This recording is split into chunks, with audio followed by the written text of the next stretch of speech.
Perfectly fine. You match the crowd.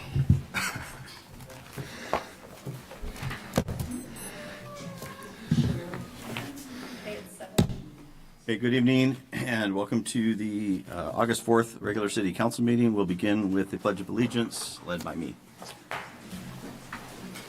Pledge allegiance to the flag of the United States of America and to the republic for which it stands, one nation, under God, indivisible, with liberty and justice for all. Clerk, call the roll. Beauchamp. Here. Goodlow. Here. Lopez. Here. Elliott. Here. Palmer. Here. Thompson. Here. And just again, a reminder, Councilmember Miller has an excused absence. Before we get into our agenda, I just wanted to thank you guys for showing up for the study session at the pool and just explain a couple of things that we probably should have at the start of the meeting. We're in a study session, which is an official council meeting, so we're not supposed to be interacting with individuals. If we interact, we have to interact with the whole group. So if you found us to be, hey, I can't really talk about this individually, that's what's going on. Also, if anybody received anything from the audience, make sure you're logging it as a public record. So if we receive anything in our official context, it becomes a public record. So it's best to just work through the clerk if you can do that. But I see there's some pictures up here on the dais. Just make sure it's the one that goes into public record. Okay, and it's the same one. Okay, good. And I'm getting IT support. Oh, there we go. Okay. Okay, so proclamations are in the packet. Awards and recognitions, we have none. Before we move to approve the agenda, I need to know, are there any council members who wish to pull anything from consent agenda? Okay, so we'll go back to item number 4, which is approval of the agenda. Mr. Mayor, I move for approval of the agenda. Second. We have a motion second to approve the agenda as presented. Is there any discussion? Hearing none, all those in favor signify by saying aye. Aye. I too will vote aye. Opposed? That motion passes. We'll move to item 5, consent agenda. Mr. Mayor, I move consent agenda. Second. We have a motion second to approve the consent agenda. This is page 8 through 43 in your packet. Is there any discussion? Hearing none, all those in favor signify by saying aye. Aye. I too will vote aye. Opposed? That motion passes. We'll blow through item number 6, petitions, protests, and communications, and we'll move on to public comment and non-agenda items. And when we pull in the list, we do have some people signed up online. However, none of them submitted for public comment. So.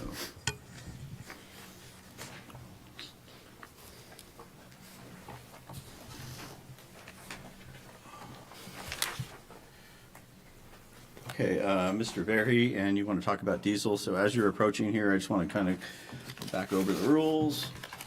Okay. Non-agenda items, we don't have any virtual speakers, so limit to 3 minutes. Total time for this subject is 30 minutes, can be extended by a vote of the council. Don't identify yourself as a candidate for elected office. Make any statements which assist or discuss the campaign of a candidate for elective office or discuss a campaign for or against a ballot proposal. Speakers providing comment on non-agenda items may only address items over which they've identified in the registration form, must concern the city's business or over an issue which the city council has control. Please state your name, live in Ellensburg County or elsewhere. Whether you're representing yourself or a group, and then restate the topic. And please don't engage in conduct that disrupts, disturbs, or otherwise impedes the orderly conduct of the council meeting. And again, we normally don't take any action on non-agenda items, but we may refer them. Thank you. Okay, thank you. I'm Steve Verhey. I live in Ellensburg in the sense that I am an actual voting citizen of Ellensburg. And my topic is diesel, and I was admonished at the last meeting for straying off topic, so I promise I will stay on topic tonight. In the 5 or so years since George Floyd was murdered by the police, there have been variations on the Black Lives Matter theme. And last Thursday in front of the courthouse, I saw a sticker on a pickup, a white one this time, not a black one, that said "Black Smoke Matters." This is a reference to rolling coal, which is a popular thing among a certain segment of the community It's usually done to protesters, bicyclists, drivers of electric vehicles, that sort of thing.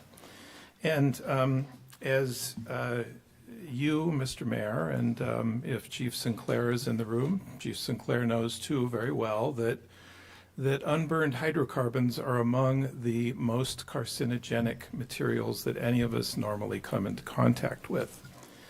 I'm here to ask the city to enforce applicable state and federal laws with respect to rolling coal or producing excessive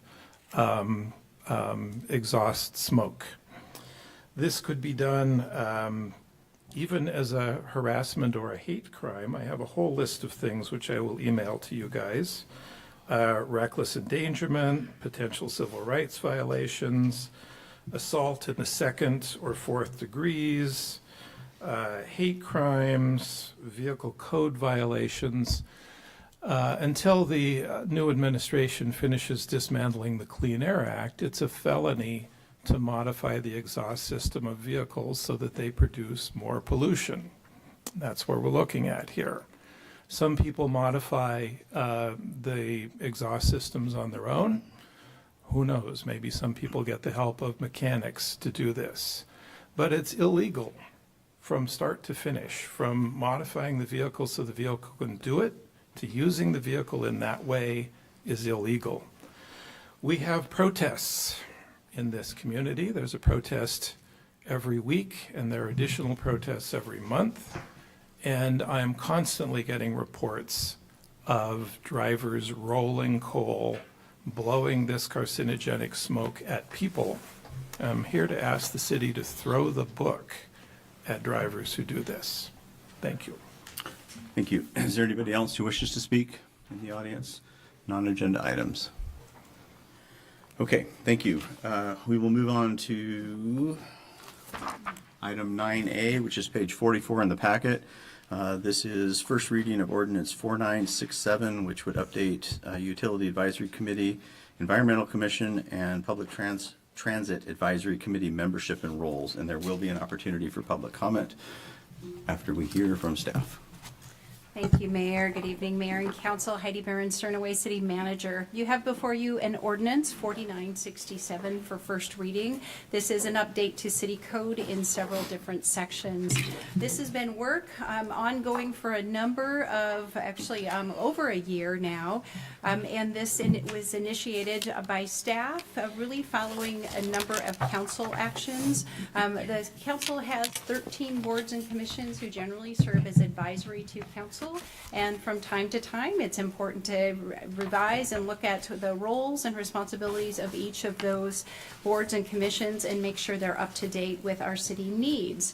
The Utility Advisory Committee has been in effect since 2001. It was initiated as an advisory committee for our city utilities, specifically our telecommunications and natural gas and light. And over the years, it actually was modified to include our public works and as well. The Environmental Commission, it was developed in 1990, and they've been sort of struggling a little bit for what their role is within the city. And we've been looking at, since council had adopted the Sustainability and Energy Plan in early 2024, looking at potentially moving the accountability for some of those functions into the Environmental Commission. And then finally, the Public Transit Advisory Committee was initiated in 2016 when the city took on the transit system, and it went before a vote of the people, and this is the advisory committee to our transit services. So again, a number of changes have taken place, including the adoption of the Sustainability and Energy Plan and also the Transportation Safety Action Plan earlier this year, and looking at with reorganization separation of our public works and utilities, separating out those energy services components and making sure we have a place for our staff to direct different policies and different topics for each commission. And in addition, we've taken these changes to each of those boards and commissions specifically and worked with what other issues have come up with those boards and commissions and having them make some recommendations. So what you have before you tonight is recommendations for each of those committees, and I'll walk through a few points in each of those. And again, you have from those respective committees, you have a recommendation to approve tonight's ordinance.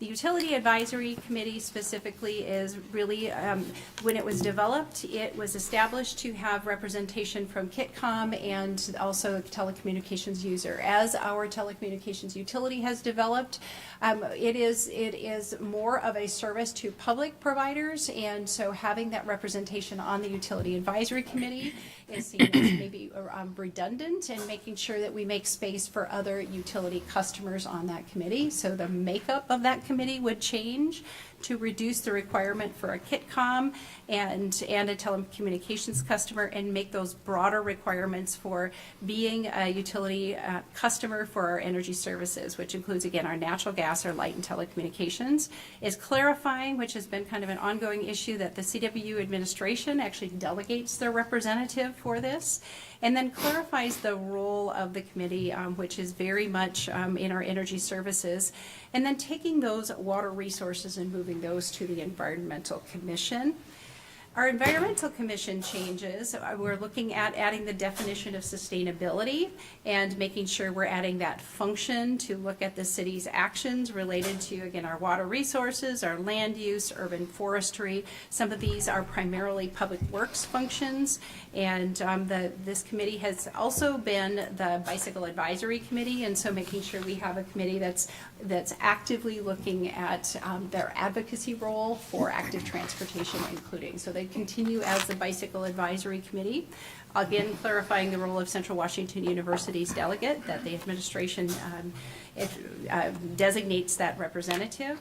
And then adding a council member as a voting member. Right now, we don't have a council member on this. The council member has been a liaison position, and what that does is it just moves one community member slot, and how we adapted is to reduce the number of of folks living outside the city's urban growth area to one member. So making some membership changes to that committee. And then also the Public Transit Advisory Committee, this has been a discussion as we're looking at transit funding. And because of the work with this Transportation Safety Action Plan, we have additional requirements for our street safety to look at our safety record periodically. And when we've been talking about our transit system and our transportation system, they are one and they are hand in hand. And so wrapping the responsibility for our transportation system into that committee and renaming it the Transportation Advisory Committee. And so again, this is a new role. It really broadens out the work, and it involves also our public works functions of our transit system and our transportation system. And the other recommendation that came from this group was to create a member that is an alternate. And so this committee, a lot of our committees have challenges making sure that they're meeting quorums at times, especially when we have student representatives as well on the committees. So the recommendation was to add an alternate member that would serve as quorum in case they needed it, and they would be an active voting member and be able to attend meetings.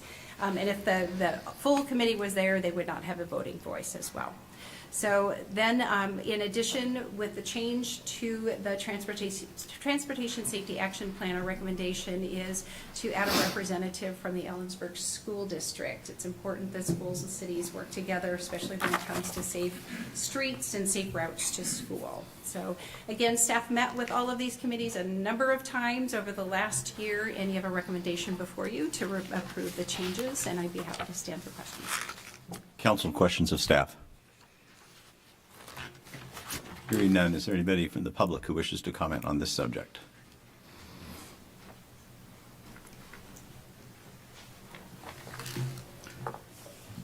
Same rules. Got it. Jennifer Pattison, Kittitas County resident. I was at the PTAC meeting where they discussed having the alternative or the extra member, which I think is amazing, and I would love to see that for the other departments as well. For one reason, to get to quorum, because they said it was a voting, but it also gives an opportunity for you to potentially have somebody from the county in your city committees as well. Thank you. Thank you. Anybody else? And nobody online. Okay, council. Mr. Mayor, move to conduct the first reading of ordinance 4967, approving changes in roles of memberships of the Utility Advisory Committee, Environmental Commission, and Public Transit Advisory Committee, now Transportation Advisory Committee. Second. We have a motion second to conduct first reading ordinance 4967, which adjusts the memberships of UAC Environmental and the Transportation Advisory Committee. Is there any discussion? Yeah, this is just a comment for everyone in the community. First, love the fact that so many of you are always representative in our city council meetings, but these committees are just as important. If you have a passion for any of these items, I'm encouraging you, please participate in, even if you're not on the committee itself. As you probably already know, part of the consent agenda are the recommendations that come to city council that we approve. Those discussions mean something because they are part of the agenda that's approved by city council. So if you're interested in any aspect of this or know somebody that may be interested in any aspect of it, I ask and encourage you all to participate in any or multiple committees and commission, and you might find yourself in an opportunity one day to serve in that role. I was on planning commission before the opportunity came to city council, so these things do matter. I'll just say I was serving on the Environmental Commission and the Utility Advisory Commission. I got this draft several times and heard the discussions, and I think both committees were generally supportive of the reworking of the committees. I think it's a needed change, particularly with regard to separating staff support for what I saw for Utility Advisory Committee. There was always a number of people from both the energy side and the water and sewer side, and I think this will reduce the number of staff that has to attend these advisory committee meetings, and make it more clear for the Environmental Commission who is their staff. But I just want to respond. I think all of our committees allow county representatives to serve, but we require the majority of the members of the commissions to be city residents because they're the people who vote for us. So, but there is always opportunity for county residents to participate.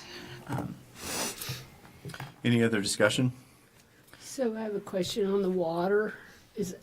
Will the water reports that we used to get at utility will come to the commission and policy decisions and our advisory? To the Environmental Commission. Okay, great, thank That's you. correct. So the water and wastewater, so our water resources essentially will be transferred to the Environmental Commission. Okay. And they're the ones who do the water quality grants as well. Any further discussion? Hearing none, all those in favor signify by saying aye. Aye. I too will vote aye. Opposed?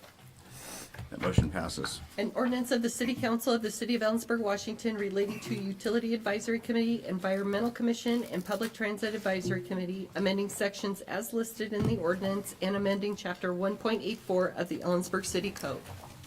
Item 9B, page 54, is proposed ordinance 4968, which would be traffic code revisions, and this would be first reading, and there will be an opportunity for public comment. Good evening, Mr. Mayor and members of the City Council. I am Josh Mattson, the Assistant City Engineer in the Public Works Department. Before you tonight is the first reading of an ordinance with proposed revisions to Title 8, the traffic section of the Ellensburg City Code. The proposed ordinance reflects parking revision requests from the Ellensburg School District for Lincoln Elementary School to relocate the school bus parking restricted area from Walnut Street to Sampson Street. with limited time to student drop-off and pickup duration. And this will provide improved access to the school's main door on Sampson Street. Also, with the code revision is to remove no parking, parking restricted, and timed parking restrictions on Walnut Street to allow student drop-off and pickup. Additionally, the school district has requested to remove the existing single disabled parking stall on Walnut Street since it was replaced with 2 disabled parking stalls in the new school parking lot with closer access to the school. This provides more on-street bus parking space. Additionally, the proposed ordinance also reflects the following parking revision requests from staff to be consistent with existing parking signage. Remove from city code the abandoned loading zone on First Avenue adjacent to Morgan Middle School. And also adjust no parking and parking restricted areas on Third Avenue to match existing signage adjacent to Valley View Elementary School. Staff recommends that council consider first reading of the proposed ordinance, revising portions of the traffic code. Council, questions of staff? One, Josh, could you remind just the general public, if they do have a comment or question regarding any of our traffic code ordinances or have a suggestion for an update for the future, what's the best means to be able to communicate that with the city? Guys, just please contact the Public Works Department directly, 962-7230. It's our phone number, area code 509, and ask for that you have a traffic code revision and any change to parking. We always communicate with the adjoining property owner because it's obviously going to impact access to their property. So we always work with the abutting property owner for each and every traffic parking code request. Thank you, Josh. Okay, we have changed this arrangement at Lincoln several times. Right. Is my memory failing me? Right. Buses, the last time buses parked on Sampson Street in front of Lincoln was about 16 years ago. And so typically with a new principal, they would like to see some revisions according to their own perception of what's happening with traffic. Also with the remodel, there was a bit of a need to update. So that really was the trigger. There was a new principal that started recently, but the remodel also made the access slightly opportunity for improved parking on both streets. Okay, thank you. Thank you. Anybody from the public? Nobody online. Council? Mr. Mayor, I move to conduct first reading of traffic code ordinance 4968. Second. We have a motion and a second to conduct first reading of ordinance 4968, which are traffic code revisions. Is there any discussion amongst council? Hearing none, all those in favor signify by saying aye. Aye. Aye. I too will vote aye, opposed. That motion passes. Item 11A, page I 80. move that we're- Oh, I'll read the shit, ordinance, sorry. sorry. Shoot. Don't mean to interrupt you. An ordinance of the City Council of the City of Ellensburg, Washington, relating to Title 8 traffic and amending sections as listed in the ordinance of the Ellensburg City Code. Item 11A, page 84, second quarter 2025 financial status and investment reports. This will be an opportunity for public comment.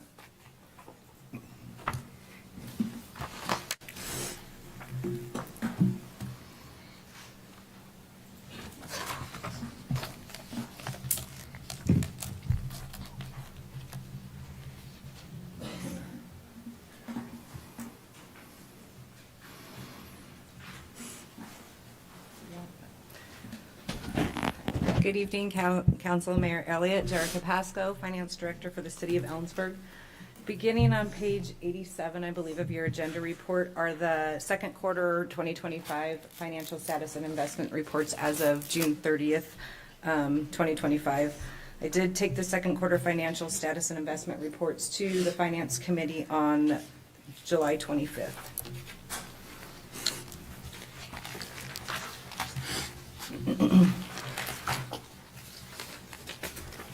So as always, the first page of your report shows the overall general fund budget to actual and year-end projections. There is more details on this original chart on page 94 of your agenda report, but overall, Revenues are projected to come in above budget slightly, with expenditures expected to come in under budget as required. Table 2 shows the year-to-date revenue remitted from the state of Washington for sales tax activity. Overall, we're seeing a 16% increase over 2024 in the funds we receive through the state. However, this is a little bit misleading, and I wanted to point out on here something that we're going to talk about a little bit later is our sales tax. So if you look at the fourth line, which is housing and related services, that's our affordable housing sales tax. Farther down, we have our public safety sales tax, our public transportation tax, and our regular sales tax. So if I was to take those out of these calculations, we would actually be down 3% compared to what we saw in 2024. And just bear with me here, I'll explain why that's important a little bit later, but just to give you an idea of what other funding sources are looking like for the general government, overall it is down. We are only up currently because of sales tax. So I'm going to go ahead and jump to Table 3, which shows all of our governmental fund tax revenue. Overall, we're up 10.54% over budget, our projection for year end, with 11.35% of that being in sales tax, almost 20% of that being B&O tax, which majority of that is utility tax, and we're actually going to be down slightly on property tax, which we usually are because there's always ones that are not able to pay their property tax by year end. So overall, that the tax revenue is projected to exceed the budget by approximately $2.1 million or 10.54%. So just as a reminder, going into Table 4, a lot of those sales taxes have a specific purpose, so they cannot be used for just regular general government. For example, the affordable housing sales tax can only be used for affordable housing. Public safety can only be used for public safety. So the one I like to key in on here is our regular retail sales tax, which is the fourth one down, which is 0.85%. So we budgeted very conservatively going into 2025. In fact, I think we budgeted around 96 or 97% of 2024's sales tax, knowing that what was happening with the recession and things being very volatile up and down. Right now, our regular retail sale, which is what we can spend on all of our general government that I'll talk about later, is up about $883,000 over our projection,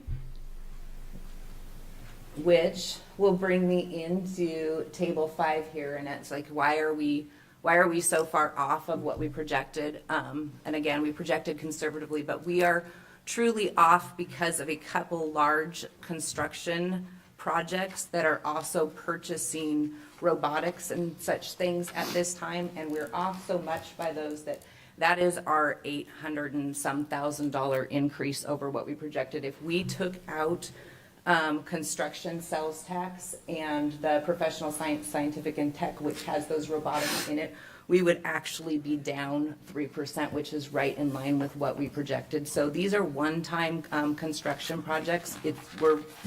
We're very fortunate to be receiving that, and especially at this time. I don't know if people pay attention to a lot of the other cities or counties or areas around us, but other places are in the same situation. They're just not as unfortunate or as fortunate as us to have some of these big projects coming along. And typically we spend construction sales tax or big bumps like this on one-time projects. So we don't want to use it to invest in something that's going to have an operating expenditure following it later that we won't have the funding for. So we try to set aside these things for this. Let's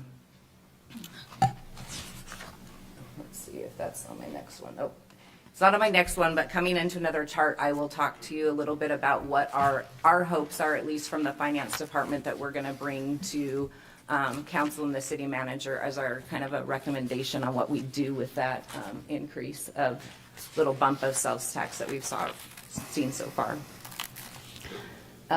If you take a look at table 6, this is our utility taxes to date. Right now, they're up 12.5%, or around $260,000 over January through June of 2024.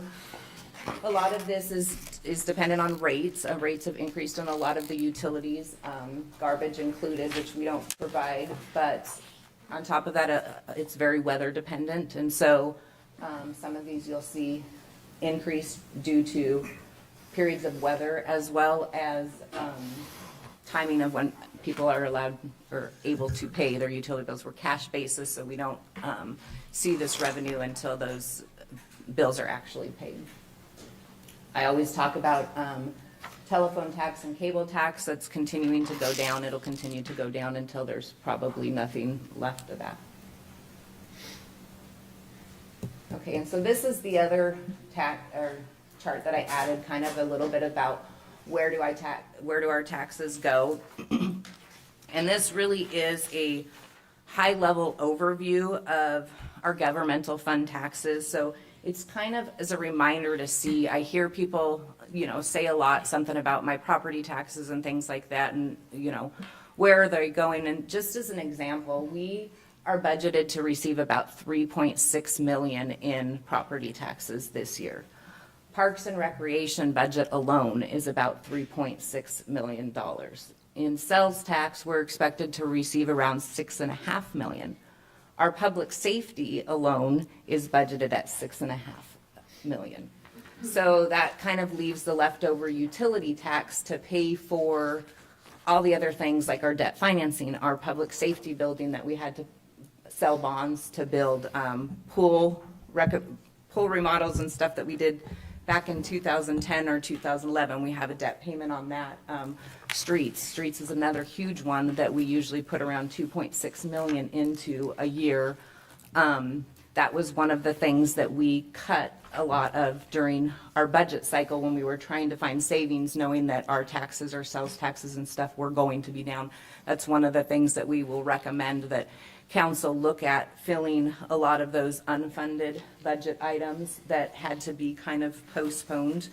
And again, we're not alone in this. I think Yakima Herald had an article this weekend or the other day just talking about Yakima's budget cuts. They had to cut over $3 million from their general fund, which cut a lot of really, really crucial activities. And they're going out for a levy lid lift on their property tax. And if it does not pass, they're planning on cutting a large majority of their public safety, both their fire and their police. So we budget conservatively, wanting to make sure that we never end up in that position where we're actually cutting positions. So we try to cut out those extras, and if we get those extras, then great, that's when we add it back into the budget. So just a little bit more on that. That kind of shows some actuals, 23 and 24, and the budget is for 25 and 26, showing property sales tax. Just as a reminder here, we're budgeted to spend $3.5 million on Parks and Rec totals. That includes the pool, that includes the adult activity center, the youth center, but majority of it is for actual park maintenance. So I kind of highlighted in yellow there all of the different areas of the pool so that people could see. 1.7 million of that is just for our parks maintenance, just to mow, to plow snow in the winter, mow the lawns, water, fertilize, garbage cleanup, all of those different things. Let's see, about $1 million is budgeted to be spent just on the pool operations. That's not maintenance or anything, but that's what it costs us just to operate the pool, for wages. You have heating and utilities, chemicals, all kinds of things there. Jumping into table 8 table 8 is a little bit more detail of table 1. It is revenues and expenditures minus the managerial funds. So I talk a lot sometimes about, we have managerial funds of the general fund that roll into financial statements at year end, but we keep them in separate budgets throughout the year because they have separate purposes. So our general fund overall was budgeted and projected to spend about $1 million of fund balance. I wouldn't say we cut spending, but we did last probably fourth quarter of last year, we talked to all the directors and stuff about making sure that they, only spent on what was needed. And there was a lot of savings that came from fourth quarter that we carried into the budget of 2025. And we asked them to continue to do that so that we have fund balance to carry into 2026, as well as additional revenues that I've talked about that we've seen. So we're budgeted to spend about $1 million of fund balance. And if all goes on track as it is right now, we should come into 2026 with a surplus of almost $3 million to bring into our 2026 budget that will help, again, fund a lot of those things that were unfunded previously. Table 9 shows our debt activities.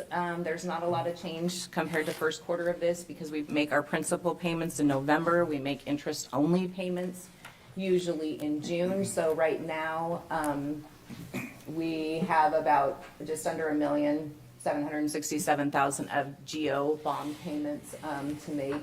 Our balances on our GO debt is around $7 million. Our revenue bonds, which are revenue supported by like utilities, those owe about almost $22 million and have about $1.8 million in bond payments this year.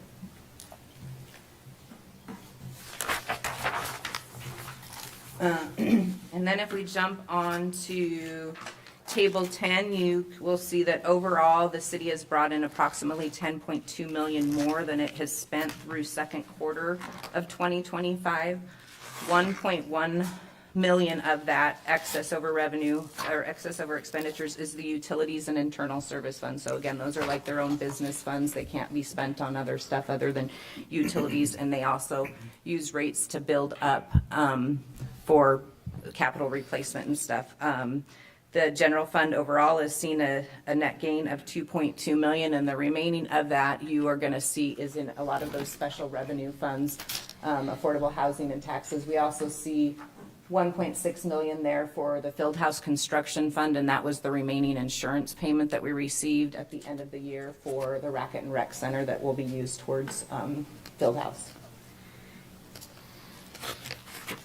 And then jumping on really quickly to our investment report. So as of June 30th of 2025, we had around $90.3 million in investments. 67 or almost $68 million of that I had in LGIP, which is very liquid still. LGIP rate's still really high. It's at 4.37% as of the end of June, which is why we have so much in there. The interest earned through June was around $289,000, and year to date we've earned around $1.7 million in interest, expecting around 3.5 by year end. So staff recommends council accept presentation as complete, and I'm here to answer any questions if needed. Council, questions of staff? Go ahead, Nancy. I do have a question. Jerica, regarding the recreation on page, chart number 7, I think, when the decision is made to update equipment and things like that at the parks, where exactly does that money get budgeted? So those are not included in these because these are all operating. So Okay. if we were going to update something in a park, it's going to have an extended life, so it's going to be in a capital budget. Okay, thank you. Any other questions of staff? Yeah, Jerica, thank you as always for providing this information, and thank you for your conservative stewardship on a lot of the budget planning associated with this. Going back to table 5, talking about some of the sales tax that's accumulated from those one-time costs associated with construction. Obviously, as you said, fiscal year 25, we're the beneficiary of some of those one-time projects. Is there anything out there in a hopper for FY 26 that may also be able to help for, or is it kind of looking rather dim? Well, at this hopefully, point? a couple of those projects that I'm talking about, I don't think they won't be completed in 2025. They'll be completed in 2026 or 2027, but it all depends on when phases are completed and when they're paid. So we don't really know for sure how much those are going to be or when we're going to get them. I'm assuming Central's still got some big projects going on too. So, but on some of the residential side and some of the smaller commercial side, we're definitely seeing a decrease in some of those areas. Any further questions? Comments from the audience? I think that's a no. Oh, there is one on, online? No. That's a new one. Okay. All right. Sorry. Okay, council. Mr. Mayor, I move to accept second quarter 2025 financial status and investment reports as presented. Second. We have a motion second to accept the second quarter 2025 financial status and investment reports. Is there any discussion? Yeah, just a comment on this. So for those that are not following the figures, I encourage you to download the agenda so that you're able to look at this. Jerica did a fantastic job highlighting a couple of things that I think a lot of people in the community are very interested in. But what she's done an excellent job on is painting a picture of what we're dealing with right now is an anomaly in that we have a little bit of a higher projection towards the end of the year. We need to set our expectations to the reality that what we're seeing in the markets, especially around our surrounding cities, are going to be softening probably for next year. Even from a capital budget standpoint, from a sales tax standpoint, the university's contribution as far as capital building projects is significantly lower. If you've been following state trends, you know that all higher education institutions were cut down pretty drastically as far as the funds that are going to be getting for capital projects. So therefore, those one-time costs and sales tax that we have been the beneficiary of from Central are not going to be as high. And if the indicators in the construction market are the same, it will be different in fiscal year 26. Therefore, we need to continue to be conservative whenever we do have a surplus, because there's a chance that we will need it in the following fiscal year. Any other comments? I just want to reiterate that, way I calculated it, our parks operating budget is about 20% of our general fund operating. And that just about all of our sales tax that we collect pays for our police.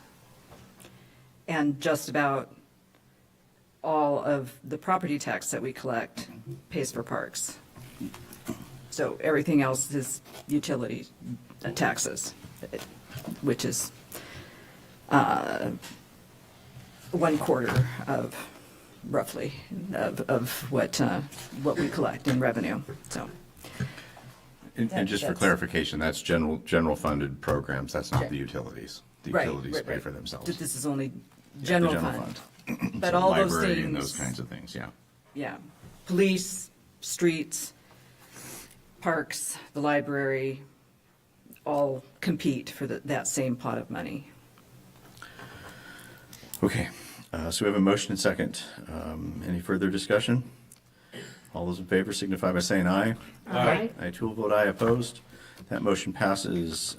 Page 111B, this is the Community Engagement Plan for 2025, Comprehensive Plan Amendment 2502, which deals with Chapter 9 DEI, and there will be an opportunity for public comment. Thank you, Mayor. Heidi Barron, Sternaway City Manager. And before you, you have a proposed community engagement plan. This is a result of discussions at your previous meeting where you docketed the 308 applications as one item, Proposal 2025-02, to consider the Chapter 9 Diversity, Equity, and Inclusion Comprehensive Plan chapter. The comments from council were we want to make sure we have a transparent process, and so this is brought to you as a community engagement plan for you to approve. We've done some work on this in the last couple of weeks. It's amazing how fast 2 weeks goes, and to try to get information together. So there are some changes to the plan, and I will start with the format is essentially 2 community conversations, and these are similar or same conversations. Folks are invited. They'll be run the same. They're just hosted at 2 different times. These dates have not changed. And this is Wednesday, August 20th from 6 to 8 and Saturday, September 6th from 1:30 to 3:30. And there's a flyer in the council packet to talk a little bit more about these community conversations. They're really about listening and making sure folks understand, and our facilitators understand both sides of the issue, making sure we're hearing what people are saying and understand the context by which they're saying it. And so this is an item, typically you don't have before you items that could be contentious when you're coming to our comprehensive plan. So this is an unusual set of circumstances, and that's why we put some extra thought into really creating opportunity to understand what community members' interests are, and to involve people in working together to find a solution. So those first two community meetings are open to the public. Everyone is welcome to attend. Folks will self-select a room. We are still working on the details of how all of that will happen. Those are hosted at Hell Homes, and the information from that will be, again, listening, trying to discern and validate information that folks are sharing, and from that, we will actually have people recommend representatives from different sides of the issue that would be invited to participate in a Common Ground workshop. We've worked really hard to find a balanced set of facilitators. So we have and I have bios in the packet for each of the facilitators. Maggie Chumley, who's been working with us, a very skilled facilitator from outside the community. We have Emily Jacobs, who is a Braver Angels, and again, the Common Ground workshop is a Braver Angels workshop, and the intent of that specific workshop and why it was chosen, it's intended to look at an issue in a community essentially, and look at people from different sides or different parts of the issue,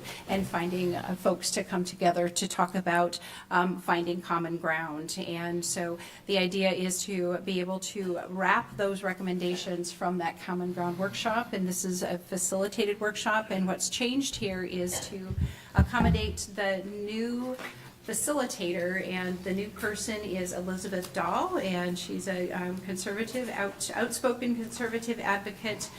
We think she'll bring a really great voice, and again, trained facilitator, and be a nice balance for facilitation for that Common Ground workshop. So both are Braver Angel trained, and again, the Braver Angel process is a very structured process. We will welcome observers to that process, and but folks will have to agree to a set of behaviors and to be in the room. The idea is to really help the people who are participating to work together. So, and the question is, what happens after this? After these workshops, again, the issue before us is how to move through the docketed item with the comprehensive plan amendments, and from those community conversations and then the resulting Common Ground workshop, the idea is to wrap the information back into Chapter 9, or how to move forward with Chapter 9, and bring that back to council before we move through into the Planning Commission. So it would have a check back with you, because again, this is not something we do every day,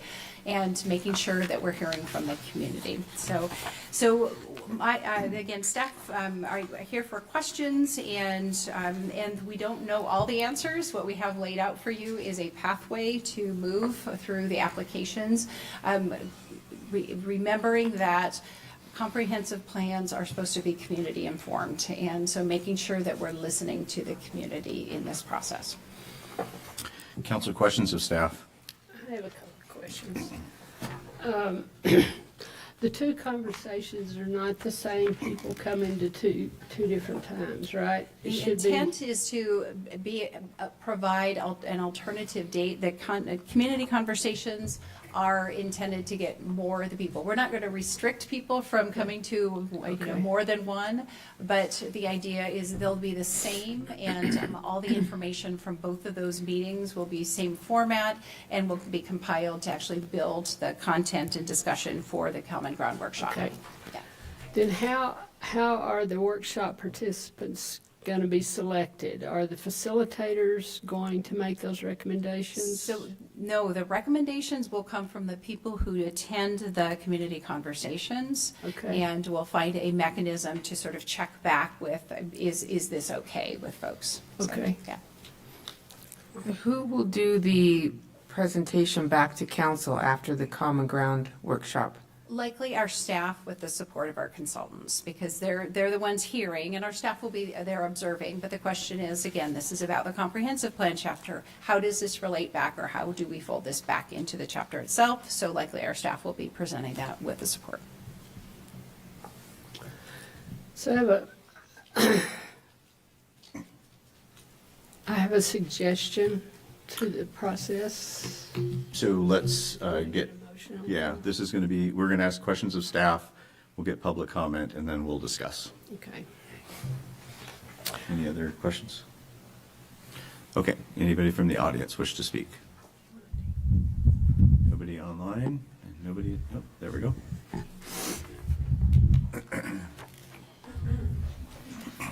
Hi, Cassie Watterson, and I'm from the county.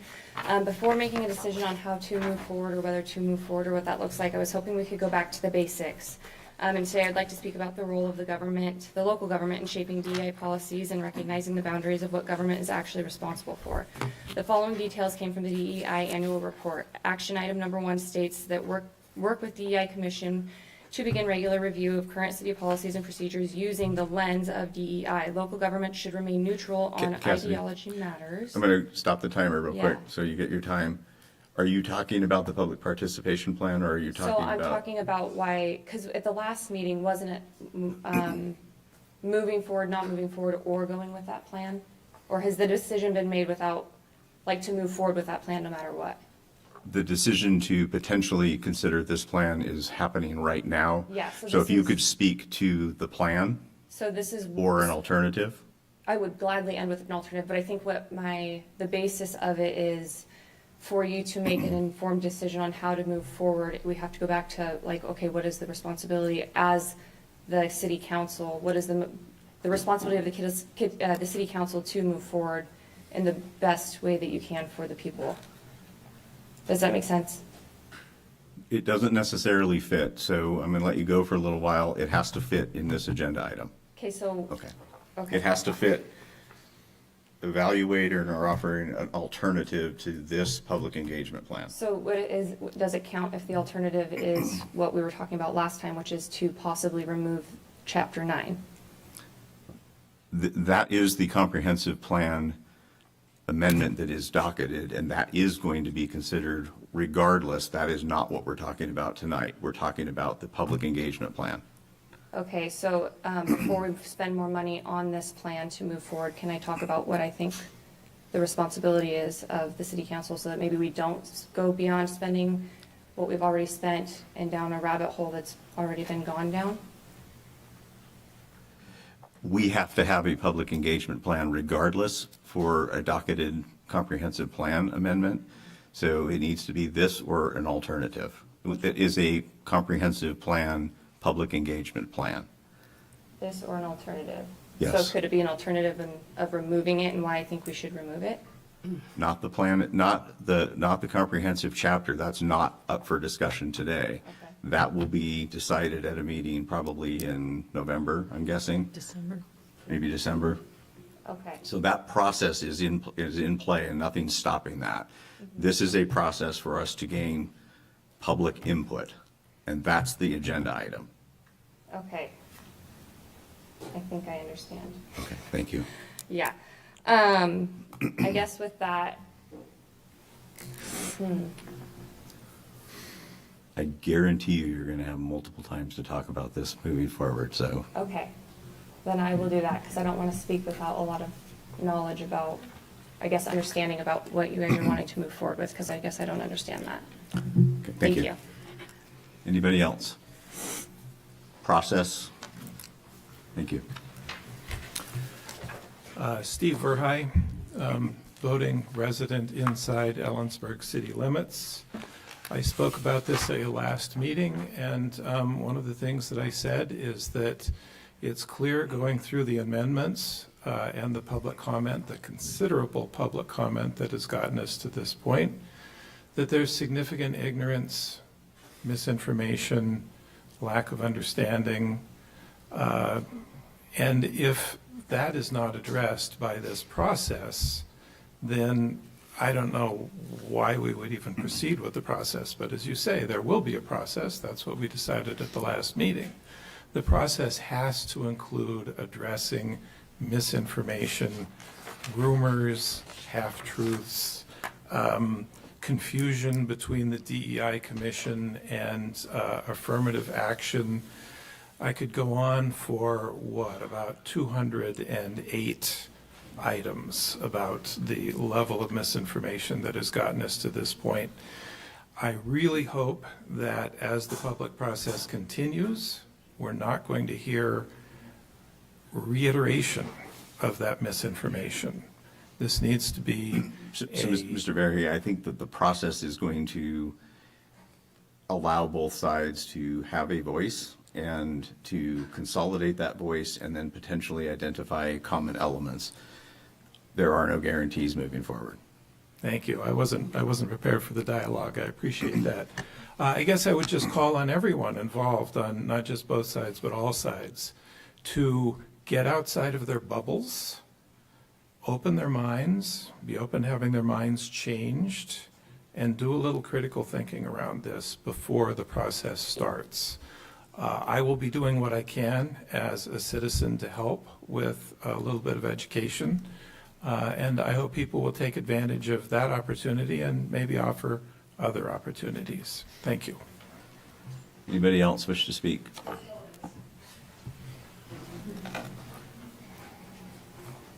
We're going to restart her. I won't take 3 minutes, I promise. Okay. Cassie Watterson, I live in the county. When we go into the meetings, if this is the route that we go, if you guys could also really do, help us to be informed about what the role of the city council is, because to be honest, I've not been engaged in this process at all, and I'm really wishing I would have. I think a lot of people are learning the hard way of why it's important that we're involved. But I've had to do a lot of outside study, and we should have to do a lot of outside study of what is the job of the city council, what isn't, what is political, what's, what. Anyways, if there's a way that you guys could help inform us when we're learning about all of these things, what that looks like and the specific details to that, I do think that that would be helpful in a lot of ways. And I think it would help us remove emotion out of it as best as we can and make decisions based off of what makes sense versus just full emotion-based stuff, which is I catch myself doing as well. So that would be very helpful if you guys could do that. Thank you. Anybody else?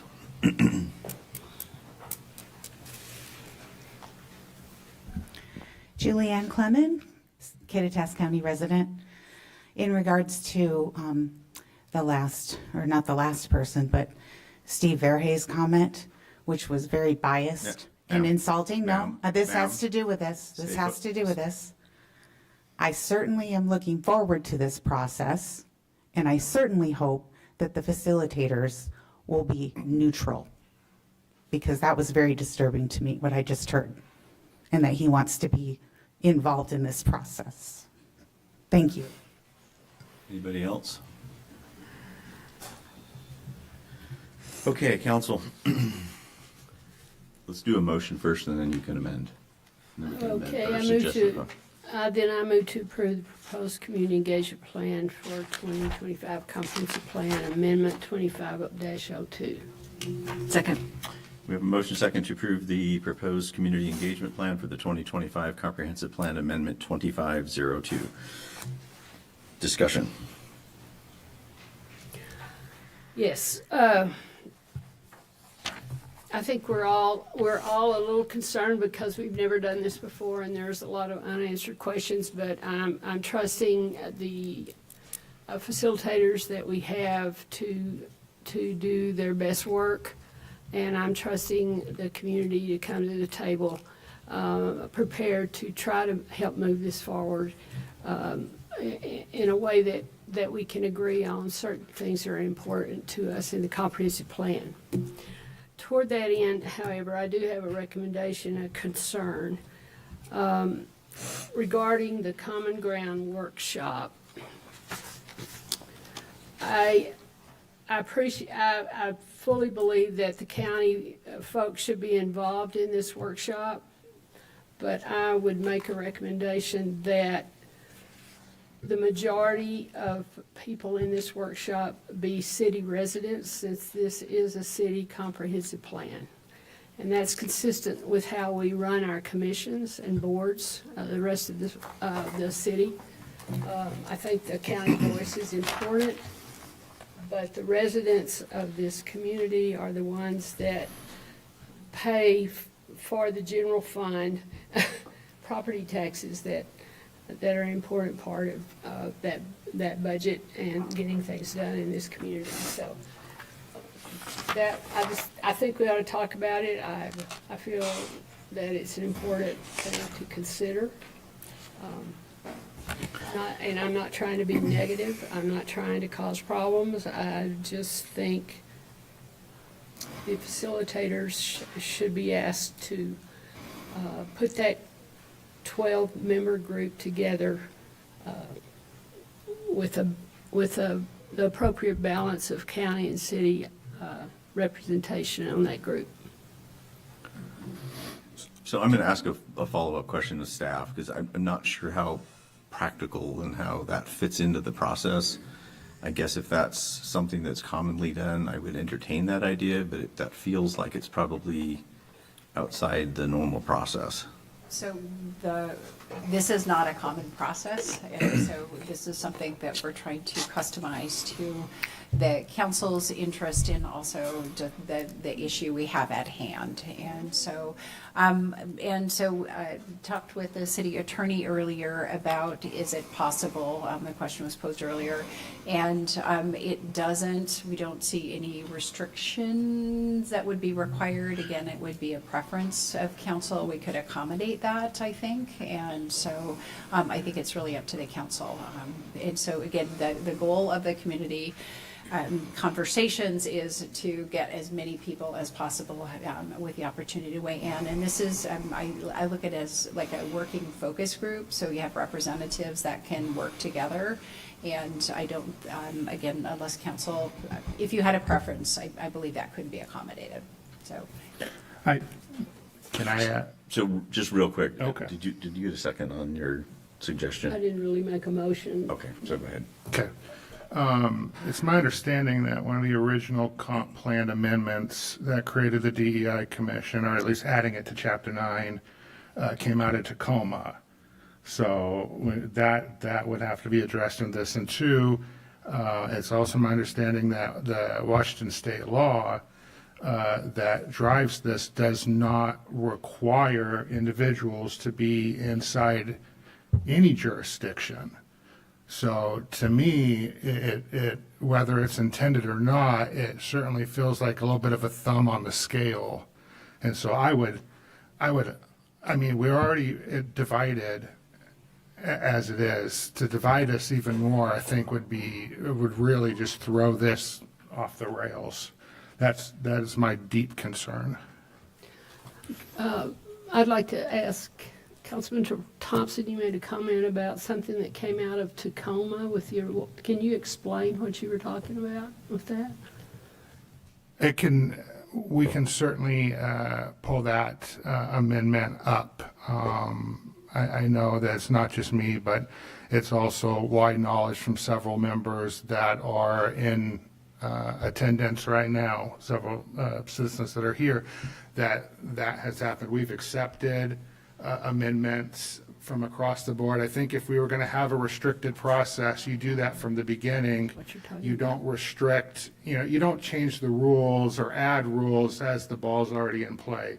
And that's what this is going to come across to a lot of people. And I mean, it would, to me, it'd be at that point a process I just could not get behind. I'm willing to move forward with these facilitators. I don't know them. There's got to be a little bit of trust on everything, but saying we'll listen, but we'll really only listen to a certain group. I think it'll just make the whole thing muddied and messy, and I think it's just a bad idea for where we are right now. So I'd like to respond to the Tacoma comment. Because the amendment that was presented to have the DEI commission, first of all, that was not the reason we have a DEI commission. The gentleman who did that was a CW student who lived here. and went home for the summer and submitted that. That's my understanding of what happened. So there's no influence from Tacoma on the original DEI. That came from this council and the subcommittee that we had put together. That amendment supported what our subcommittee already said. But to say that we've allowed people from Tacoma to influence whether or not we have a DEI commission, that's very misleading.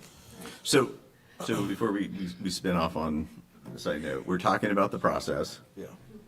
And if you are suggesting an amendment to this plan, let's formally make it, get a second, and vote it up or down. Okay. So if you want a second to think about it, we can continue the conversation until you're ready. Okay, let me think about it. Okay. Is there any other discussion? So the comment that I'll make on this is that, one, this is a little bit of a question. With the community conversation and the Common Ground workshop, if we have a majority or quorum of city council in present, I mean, these count as public meetings, correct?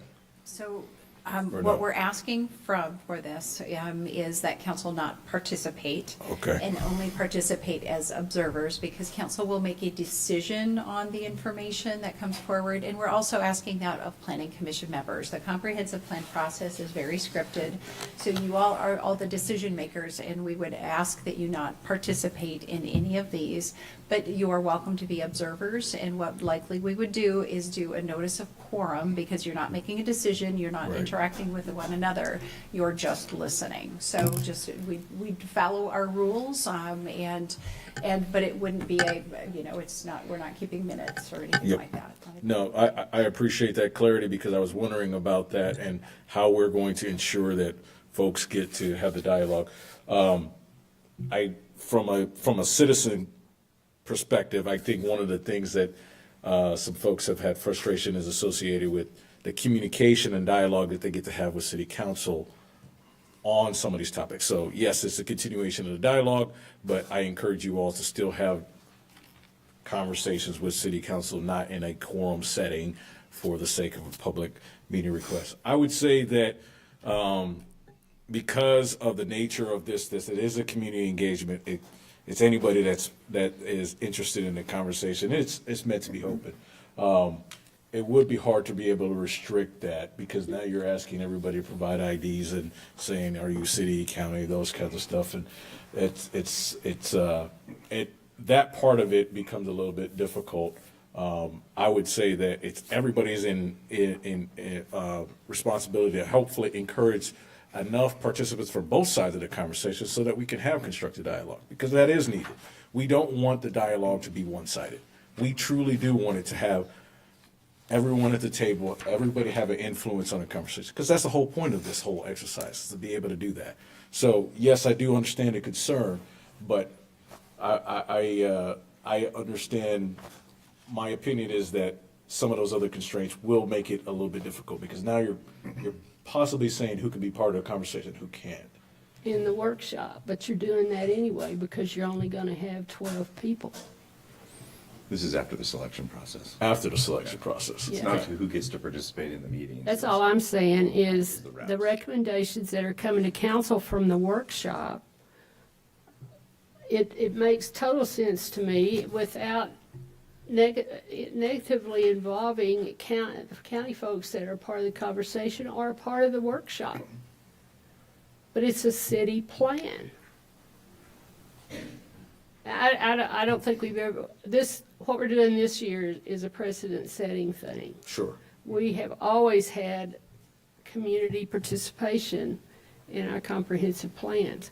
I don't know if those have all been residents, if some were from the county. I don't know. Okay. Well, is it more appropriate to look at, well, then you start dividing it on a pro-con kind of thing, and that's not the intent. Why don't we wait until she makes a Motion. Got it. Understood. So I will offer an amendment to the motion that we direct the facilitators to find a way to identify residency with people who participate in the community workshop, and that, you know, whether it's 7-5, you know, 10-2, it doesn't matter to me what the number is. I just think the residents of this community should be represented in a majority position. Okay, so that's the why. So is there a second? I'll second for a discussion. I appreciate both comments. What I'm understanding Nancy's proposal is when we get to the Common Ground workshop, so the community conversations, they're going to identify Pro or con? 6 people pro, 6 people con, or 6 to 8 on either side. And as I understand it, Nancy's saying the majority of that 6 to 8 should be city residents, that not to exclude county voices in that Common Ground workshop. But just like our committees and commissions, we required majority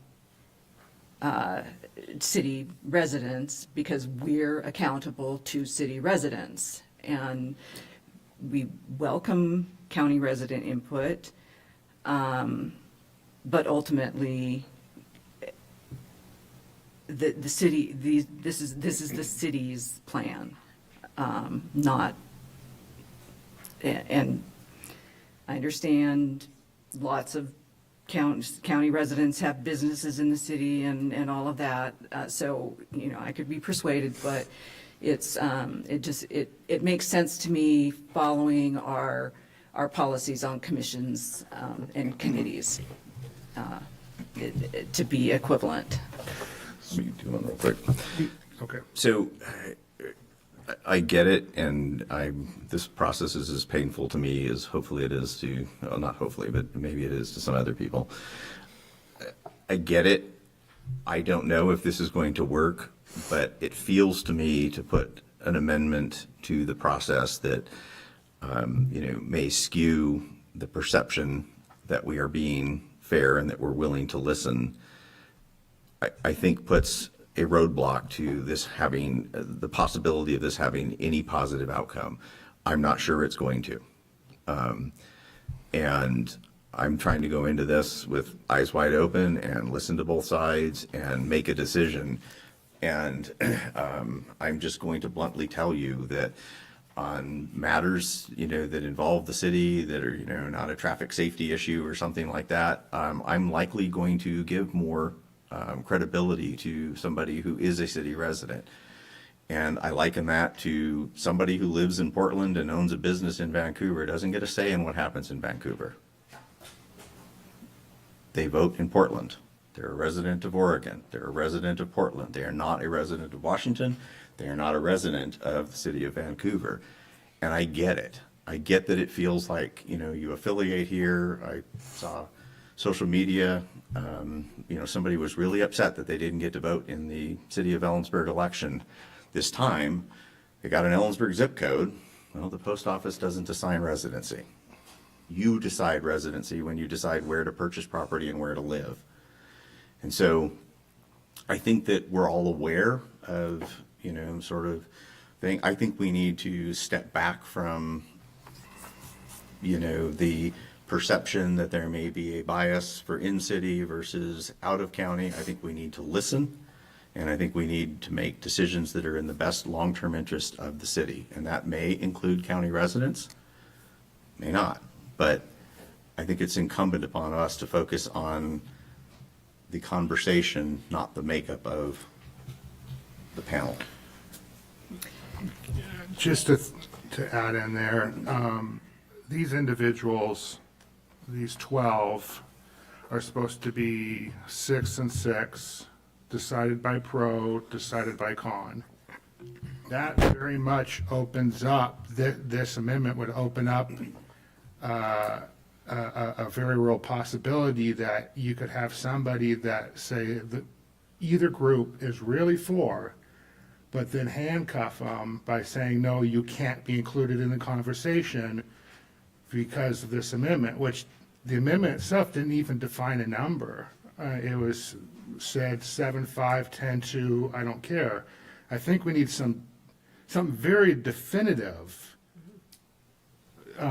This is very important. It's obviously got the broader community very much engaged.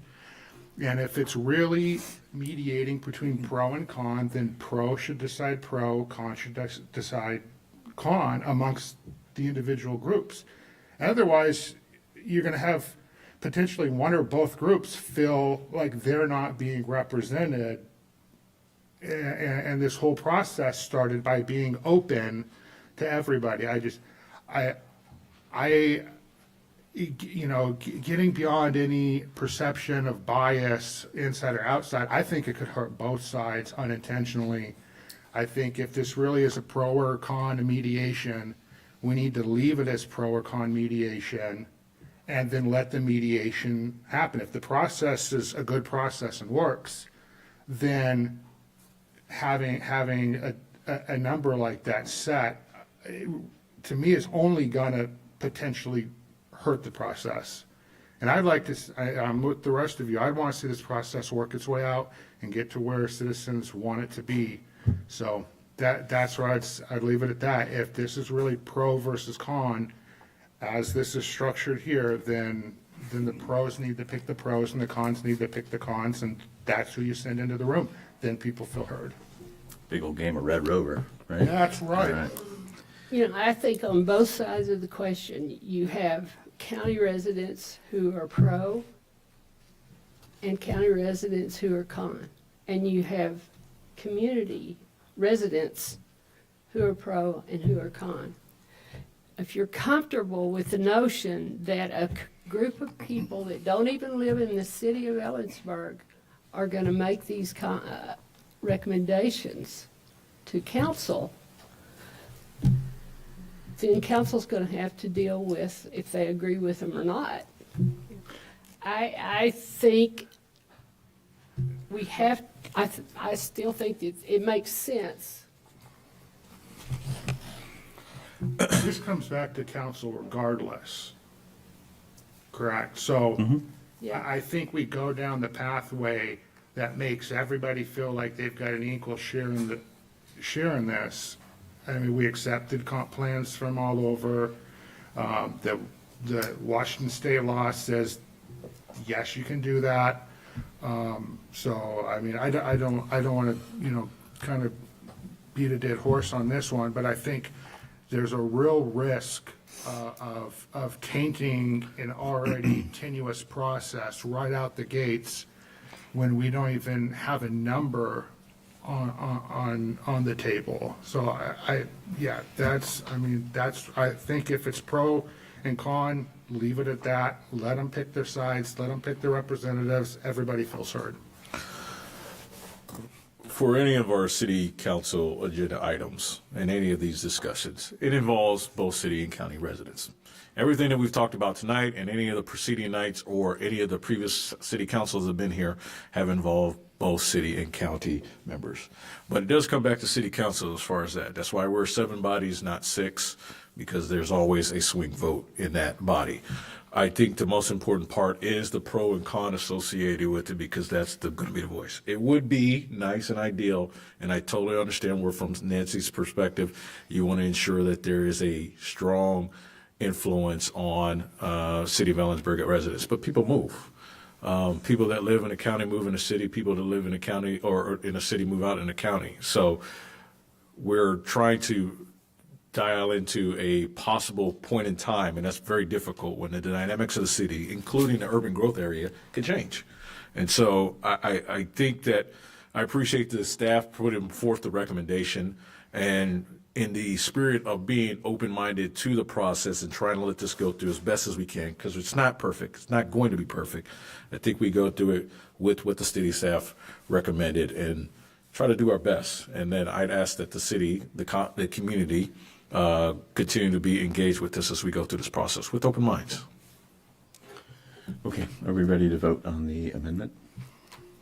So, an I vote is in favor of, not imposing, but setting a majority for, what's the group of 12 called? Workshop. Common The Ground work- participants. Workshop participants to be a majority city resident. So all those in favor signify by saying aye. Aye. Opposed? No. No. Abstain. Okay, so we are back to the original plan. And the original plan as laid out. Or do you have any further discussion on the existing plan, or are we ready to vote? I'm ready to vote. Okay, so all those in favor of accepting the suggested community engagement plan for the 2025 Comprehensive Plan Amendment 2502 signify by saying aye. Aye. I too will vote aye. Opposed? That motion passes.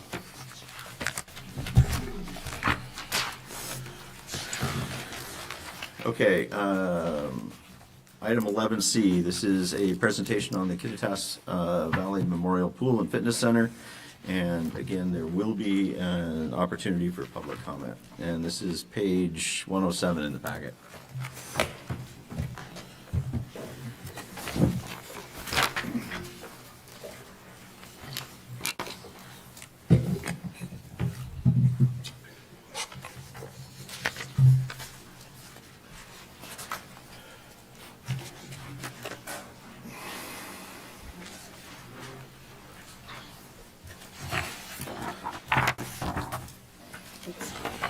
Okay, good evening, Mayor and Council. Heidi Behrens-Sternaway, City Manager. So I'm going to start off with a presentation about the Memorial Pool, and I want to thank all those who joined us for the pool tour and really appreciate the opportunity for everybody to see the facility firsthand. And I'm going to walk through this with a number of staff people tonight, and then we're going to present different parts of this. We wanted the opportunity to talk a little bit about really the history of the pool, and maybe make sure everybody has the same information. I just want to do a disclaimer. So this is summertime, and we have a lot of staff that take vacations and have long planned vacations. One of the people that's not with me tonight is our fleet and facilities manager, Hunter Slyfield. And Hunter really knows our pool facility inside and out and has been here for a lot of years. And so I'm going to work through his portion of this, and I may not get every point perfect, and we can fill in a future time. So a little bit about, we're going to go through the history of the pool, kind of how we pay for things. We're going to talk a little bit about a budget primer, talking about some of the challenges, because we work in a system and our city has many different competing priorities. And you talked when Jerica, Finance Director, did a presentation on our current budget status about the challenges we have as a city to fund things with so many different needs and also limited resources. And then we're going to talk about the pool itself, the realities of operating the pool. I'm going to reinforce hopefully some of the information you heard tonight and see, and then we're going to talk a little bit about next steps. All right. So in the packet, we actually included the original flyer. It was pretty exciting to find this from the bond vote in 1977. And as we look at then and now, as you heard earlier, the original outdoor pool had closed in 1973. There were several attempts to get something going. We know that pools are important to communities. They're important to this community, and they're important to so many other communities as well. So the community came together and put in a lid lift, essentially to do a bond for about $600,000 at the time. The total cost to build was estimated at $1.3 million. They estimated the operations about $86,000 a year, and they thought they would have about a 73% cost recovery rate at that time. They may have. We don't have the records from way back when, but things have changed a little bit today. The anticipated life expectancy of the facility was about 40 years. So now if we look at the pool revenues, and so these are the money that we bring in through fees and admissions, and it's about $260,000. That equates to about a 22% cost recovery rate for the pool today. And our annual maintenance cost is about $300,000. Our energy costs, we're up about $86,000 a year. And our staffing cost is right around between $600,000 and $700,000. We are at 46 years life, and we are still paying off some of the improvements. And so, as the Director Pasco talked about earlier, our debt service, we pay about $186,000 a year on a maintenance bond that was in 2010, and you're going to see some of the improvements that were made at that time. And I would just say the city's made a number of improvements on this facility over time, and we'll go through a few of those. All right, so I'm going to do just a little budget primer. How the city pays for things is really important, and to talk and think about the city priorities and all the competing priorities. As was mentioned earlier, the city pool and our parks are really a general fund function. And so that means the things that we don't generally pay for, yes, we get pool fees, but we know that only covers a certain amount. Our parks facilities, you don't pay to go to the park. These are assets that belong to the community, that the community funds over time and uses. Things like streets, we don't pay for those. Those are general fund functions. Our police, library services, those general funds. So, and we'll look at our city funds as well. In 2023, we actually created a new fund because we have been operating on shoestring budgets for decades, and the city has done really well at really having a lean organization and making sure that we're taking care of things and being really creative. And we have lots of stories if we look around, especially at our parks facilities over the years, how we've been able to develop things like Rotary Park with lots of volunteer hours, our parks partnership grants, things like that. So we knew we needed to have our eyes on facilities, and as part of the 2023, in order to really start maybe investing some of our dollars and thinking ahead about trying to be more in the preventative maintenance business as opposed to being reactive and responsive, we started a general facilities fund, and I'll show you how that fits into the budget pretty soon here. And that means that for instance, our energy services, our gas utility uses this. Gas utilities have to pay for their own services when they use a city general fund building. They actually pay rent to use this space. And what we do is we pay our expenses out of this special fund so we can track and manage, and the goal was to try to build up a little bit of balance so we could manage that. What happened that first biennium is the pool used a significant amount of those resources because, again, we have so many maintenance needs that just come up, especially with an aging facility. Our facilities maintenance staff over time, so we've had one full-time maintenance person. Typically, the pool uses about 40% of the capacity of that person. And in 2024, we actually added another half FTE that helps out with the shop and warehouse, and then really takes a lot of the shop maintenance. So our full-time facilities person can focus on our general fund facilities and less on our city shop and our utility supported facilities. And we reorganized and created a new position, and this is Hunter, who's been with the city for a long time, to make sure we had somebody responsible for our facilities. Because when it's the person who just happened to be sitting in that office that does our HVAC system, we know that our HVAC systems, our buildings are computers. And they're run by computers these days too, and making sure there's some science and mechanics behind buildings, and it's really important to keep on top of those. So we're trying to elevate how we're actually managing our facilities by adding that specialty, and that was done through our reorganization through this last budget. And so what we're doing is that we're trying to get some things off of Hunter's plate and into our water resources team, so we can actually make sure we have the capacity to do to meet our goals in that area.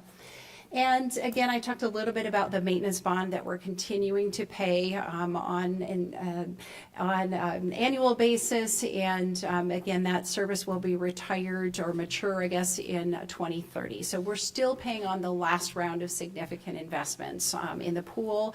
The significant amount of those investments went into the pool of that $2.9 million. All right, little bit about the budget structure. This will be review for a lot of folks. It might be new to some. So I talk about the city budget, and public financing is really, governmental budgets are really complex. They have a lot of rules around how you use the money and how you can't use the money. And our general fund is generally, and I'll show you the inputs, the revenues that typically use. And our sales tax, Jerica talked about, sales tax and property tax. These general fund services, this is a primary bucket. And we have two big buckets, and those are our governmental funds and then our proprietary funds. And when I talk about the enterprise funds, or we talk about our utilities, they have to operate as their own businesses. So our water system, our water customers run that, they own that business essentially, and that utility has to pay for all of its services. So all the people, all the computers, everything that it uses. And so those enterprise funds we can't use for things like general facilities unless we take out a loan and pay interest. And so there are very specific rules around those. And when I talked about the general facilities fund, the internal service funds are funds we pay into to try to save up and manage. And so we have a computer replacement program. So it means if I have a computer, I'm paying a little bit each month in our department, or excuse me, each year in our department, to make sure that when my computer reaches end of life, the city, we've saved up enough to replace it. And so that's how we generally operate and plan. And we have services that are shared. For instance, our information technology, the staff that support are really, the costs are spread across the organization. One of the things that the city of Ellensburg has that a lot of communities don't have is we have our natural gas and our light department.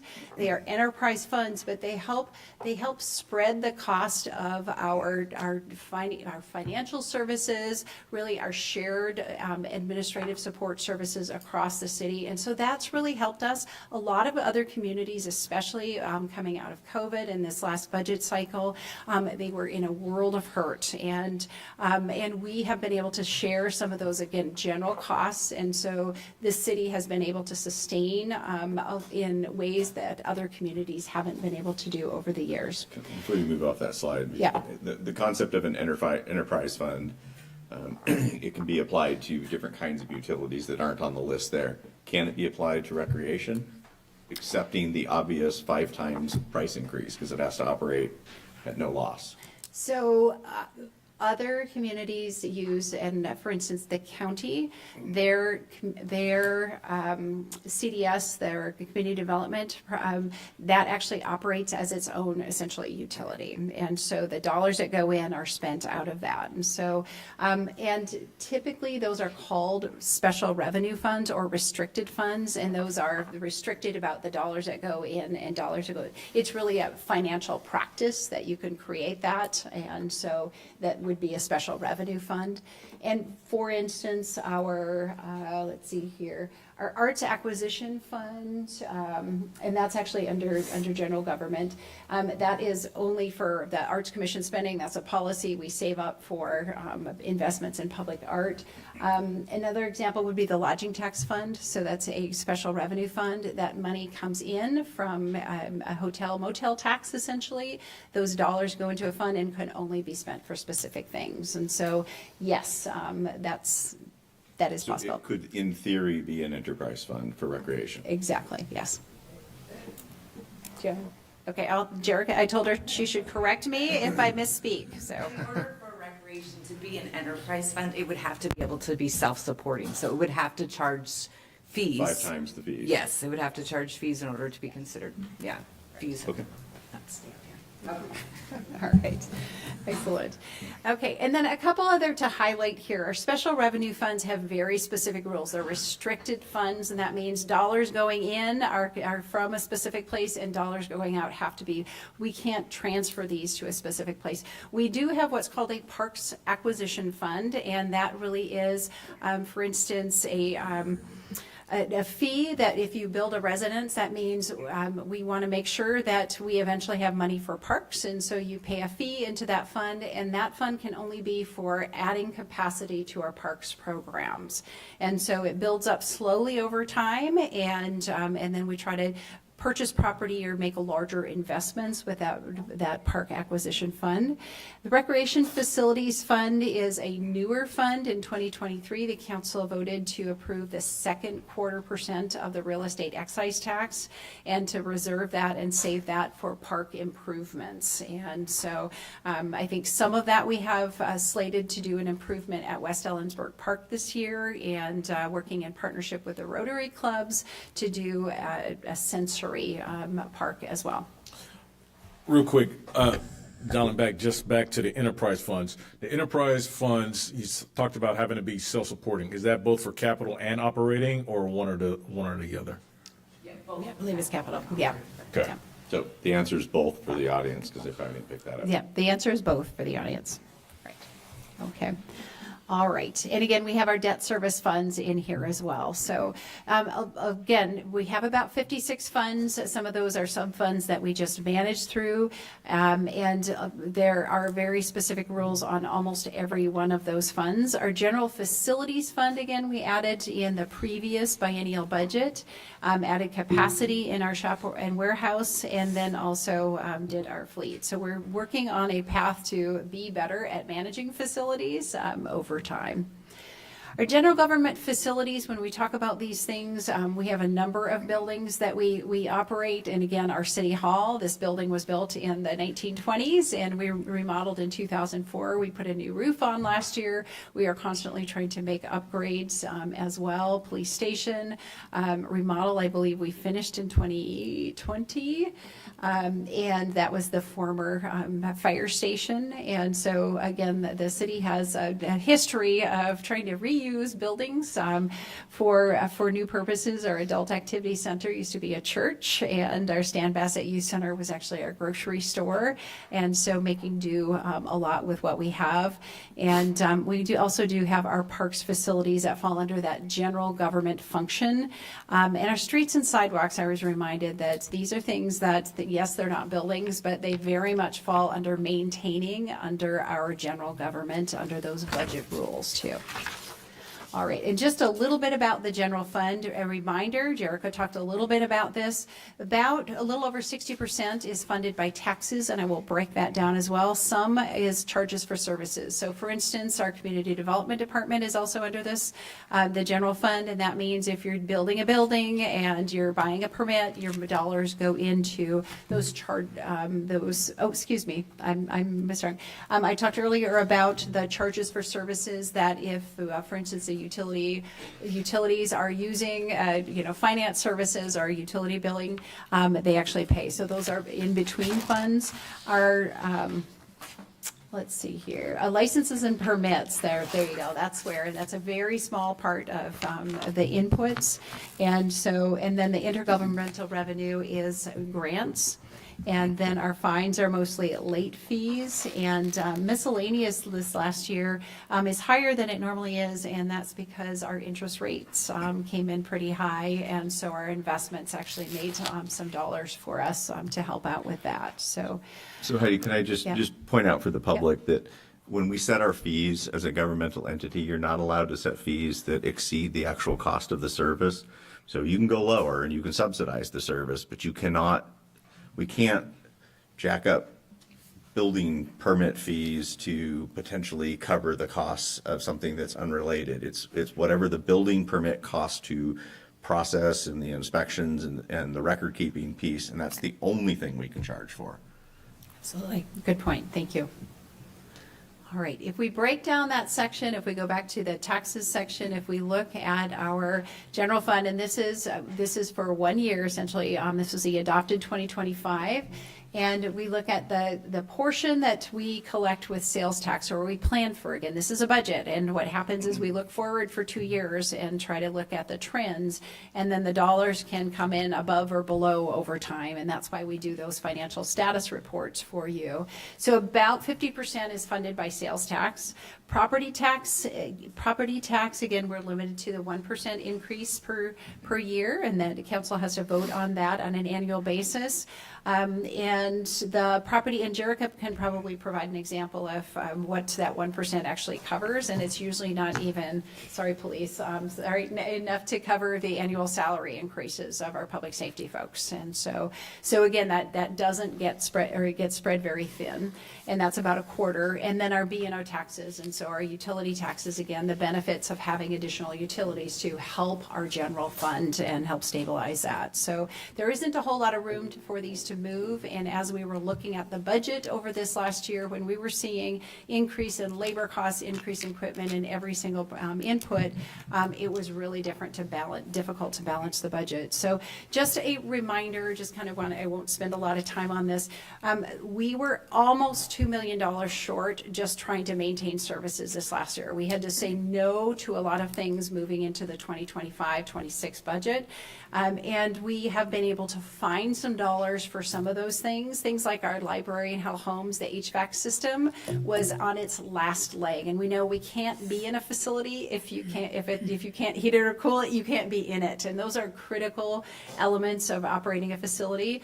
We were actually able to leverage our local dollars and get a community development block grant, and so that would free up some of our local dollars to help out. And so redistributing those dollars is helping us with the investments that you approved tonight, and making sure that we have some room for other facilities. And so again, our library and health homes, that was a community development block grant. The reason that facility was eligible for that type of financing or type of grant is because it serves a low to moderate income. And so that grant has very specific parameters on it, and our library is one of the few facilities that would qualify that. The pool would not be one of those facilities.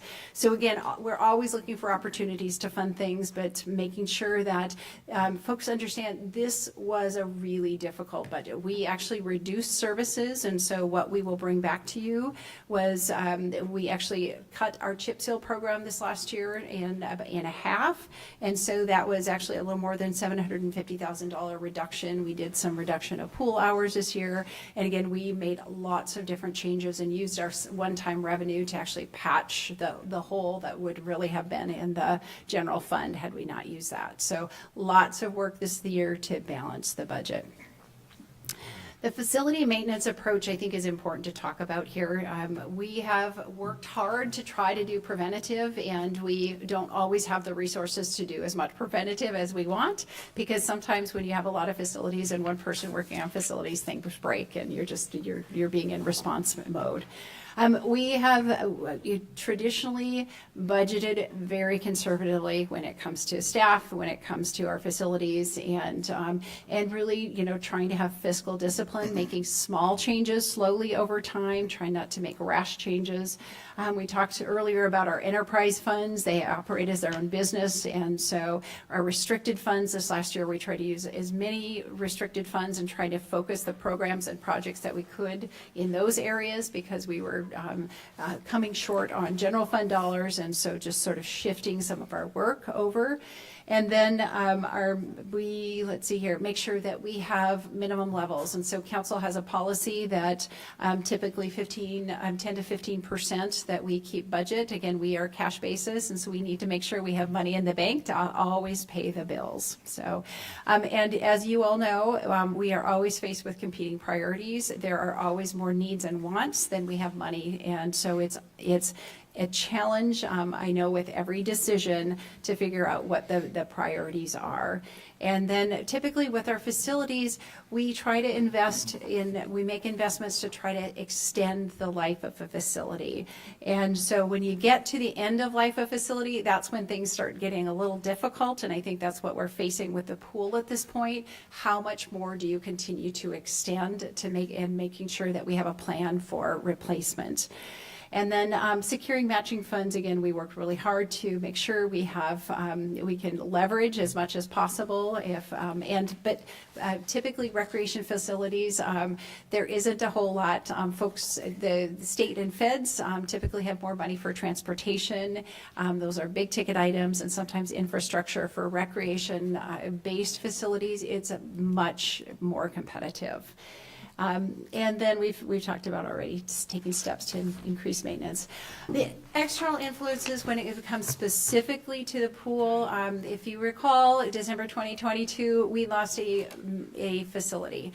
And that was really the largest, the only really larger indoor recreation facility that we had in the county, sans for our school districts. And so we had a 2-year plan essentially with our insurance settlement, and we had about $1.8 million on the line. If we were going to rebuild, we could actually get those dollars. And so we had to demonstrate over that 2-year period, and that became the priority. Prior to this date, council had talked about let's look at our recreation facilities. When we came out of COVID, we heard a constant pressure and constant ask for, we want more parks, we want more recreation options. We know we're like a community center. We'd like to talk about replacement of the pool.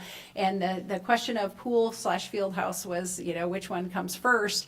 And when we lost the rec center, the field house discussion became the top priority. And chasing some dollars for that, it was council's legislative priorities from 2023, 24, 25. It was also we did some planning. Again, we had to invest some dollars to make sure we were working toward building that. And there were a lot of user groups who came out and said, this is your number one priority. We need some help with this. And folks have been pretty quiet lately. We've also worked through settling. So we were able to settle with the insurance company and make sure that we got the maximum value, and that those dollars are actually sitting earning interest. And we're trying to maximize the rest of the funding plan and looking to that private-public partnership as well for that facility. So that hasn't gone away, but that's taken a tremendous amount of staff time and resources in order to move that project forward to even where it is today. In the city, just want to clear the record. I don't know that anybody at council or staff has ever said this is, we're going to close the pool. The intent, we understand the value of the pool. You all saw it with your eyes tonight.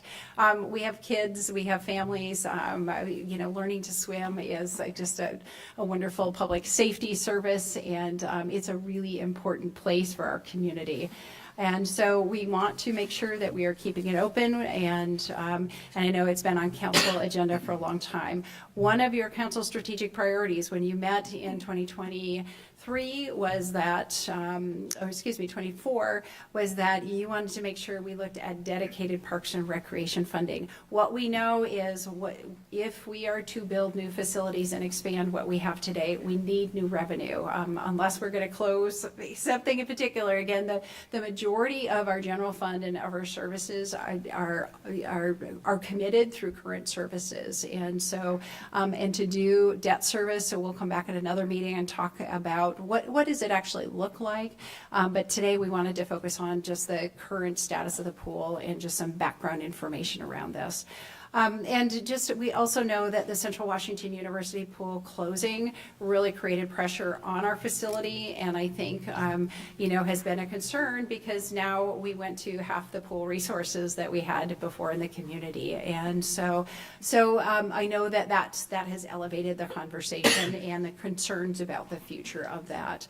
AWC, that's the Association of Washington Cities, had an article just recently about challenges across the state, really, other communities trying to keep pools open, trying to create funding sources to operate pools. Pools really are essential, and I don't think anybody is arguing with that, making sure that we're not the only community that's challenged with this, and we happen to have a kind of end of life facility and trying to figure out how much more investment do we put into this as we look at new facilities and new funding. So our near-term priorities, again, we had some, again, this is a little bit of a hodgepodge because we have a whole bunch of priorities across our city organization, but facility, our critical functions, making sure that we have, again, library has to be functional and has to have an HVAC system. Our city hall, we are needing to do the same, and so again, we have systems that we need to continue, and sometimes they surprise us. Sometimes they're 5 years old and they should have a 20-year lifespan. That doesn't happen always. So, and again, continuing to work on the field house unless things reprioritize, and continuing to talk about funding parks. There have been some early discussions about, is there something like a public facilities district? And so something countywide, is starting the engagement process to talk to folks about what would it look like if, and making sure that we start that now. We're not waiting till the end of the Parks and Recreation and Open Space Plan. We're going to start, we've been starting that. That's actually been going on for a year or more. As other communities, Upper County is looking at a recreation center as well, looking to put that funding stack together too. And again, our city hall, we need to make sure, and shop facility, the reason I listed these is we have over 200 staff, and we are really out of capacity. And so our facilities aren't not just fixing them, but thinking about, as the city grows, making sure that we're planning ahead for staffing and facilities as well. All right, so I'm going to stop talking, and Jarek is going to take a few slides, and then Parks Director Case is going to join us. Okay, so this kind of answers a little bit of your question, Rich, as far as who pays for the pool and if rec parks could be a enterprise fund. So this is just an example. I kind of talked about it previously a little bit, but this shows the revenues for the pool. Pool fees, pool passes, swimming lessons, aquatic exercise programs, locker rental, pool rental, concessions, and donations. And then it shows the operating expenditures for the year in green, leaving what is left to be paid for by sales tax or property tax or one of our taxes. So essentially about 75% of the pool's operations or so is paid for by taxes and not charges for fees and services. So unless we were able to raise those fees by almost $1 million, it couldn't be considered an enterprise fund.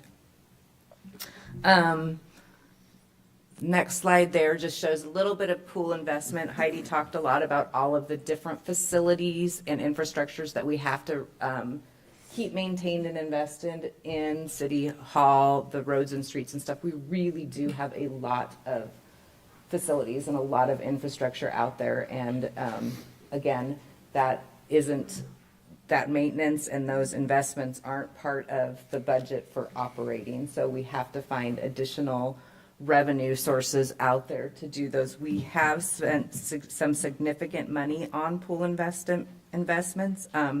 You can see we sold bonds in 2011 or in 2010 and used a majority of those in 2011 for some significant investments in the pool. It was almost 1.2 million. That carried us for a while, through a couple years there from 2012 through 15. You see a lot of that's just utilities and small repairs and maintenance. And then we made some more, about $500,000 total. I think it was total around 700 and some thousand between 2016 and 2017 on the pool wall and a few other things. And then COVID hit. Everything came to a stall.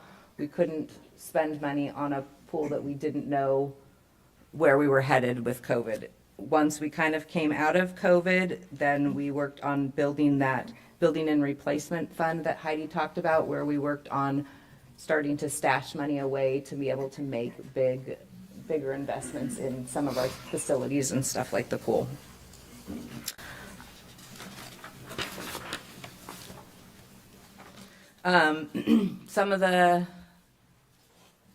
Some of those significant pool investments that we made, you can see it was kind of dated here, starting back in the 80s up into 2024. Some of the regular stuff, restringing duct heaters to sloped roof reshingles to pool low slope roof repair to hot water heaters to other building improvements and pumps, the mechanical.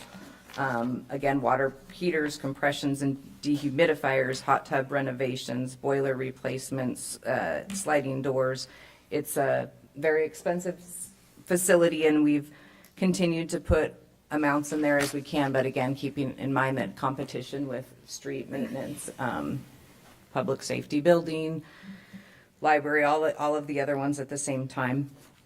This looks to me like this is just kind of an ongoing maintenance list of things that they deal with every day at the pool. You know, every year we're working on these kind of investments, and it's just a general example of all different maintenance things that are going on.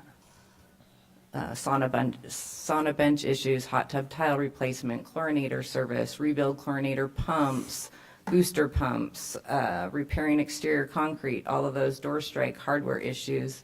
In this, it looks like they've is combined project maintenance, the reshingle, felled areas on the sloped roof and the gable ends, shingle spot repairs where possible, intercepted reroute, flat roof drain. These were put together by our buildings and facility maintenance staff member who isn't here, so he put together these projects for us, but these are a bunch of them that are project-based that they've been working on. And I think that's a Brad next.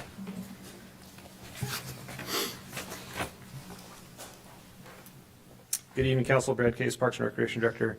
I'm going to talk about kind of the operational side of the pool and a little more of the day-to-day. Operating a pool is challenging because of the environment. We have a chlorine system. It does damage to all of our systems in there, just the nature of that chemical, whether it be our computers, our systems that operate the pool, or our fitness equipment, whatever we have in there, it's affected by it, it's impacted by it. There are other ways that we could clean the water.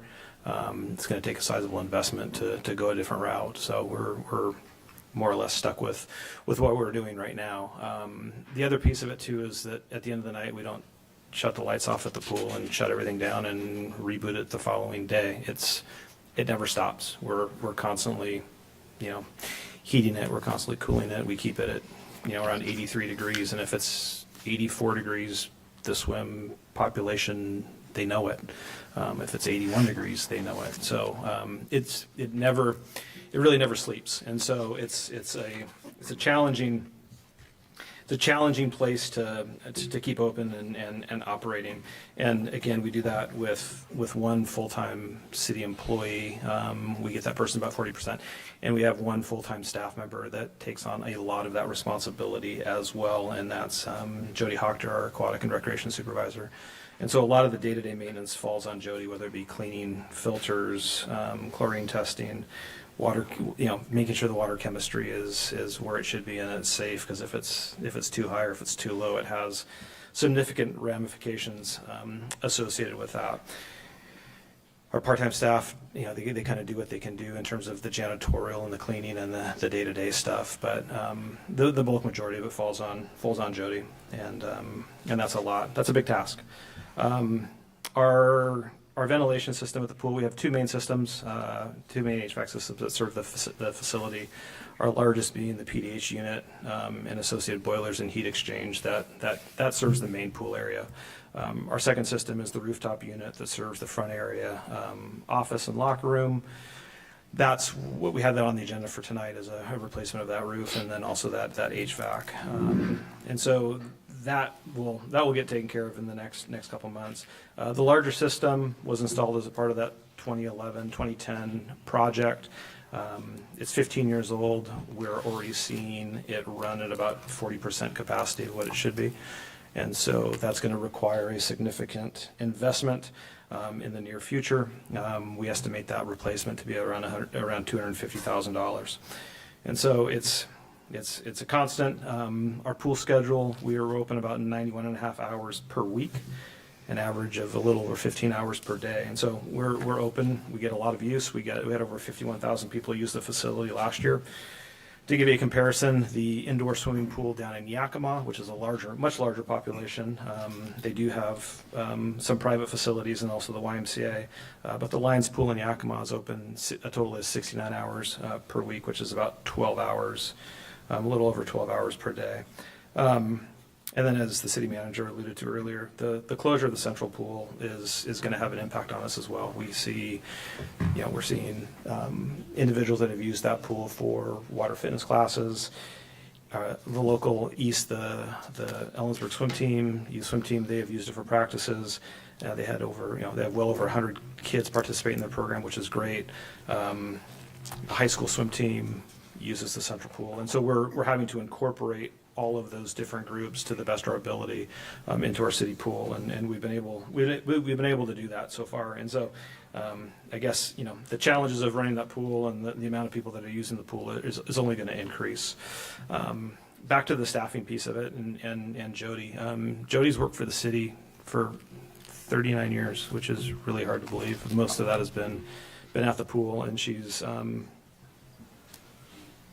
aquatic facility operator. She has certification in that. But as Heidi mentioned earlier, a lot of our staff, we've been very efficient in how we staff things. Jody also runs our recreation programs, and so she's in charge of special events and things of that nature. And so just to give you kind of a snapshot, so last week, in addition to overseeing the pool, responsible for concerts in the park, the Gladiator Dash that happened on Saturday, she's responsible for that. And then the day-to-day opening and closing of park facilities, she oversees the staff that does that as well. And so, that gives you an idea of the amount of directions that our staff is stretched. And it's one of those things that it can create challenges. I mean, and it's something that obviously from a long-term perspective, we're going to have to kind of dial in and figure out a different staffing pattern in order to be able to maintain the things that we want to maintain and do the things that we want to do.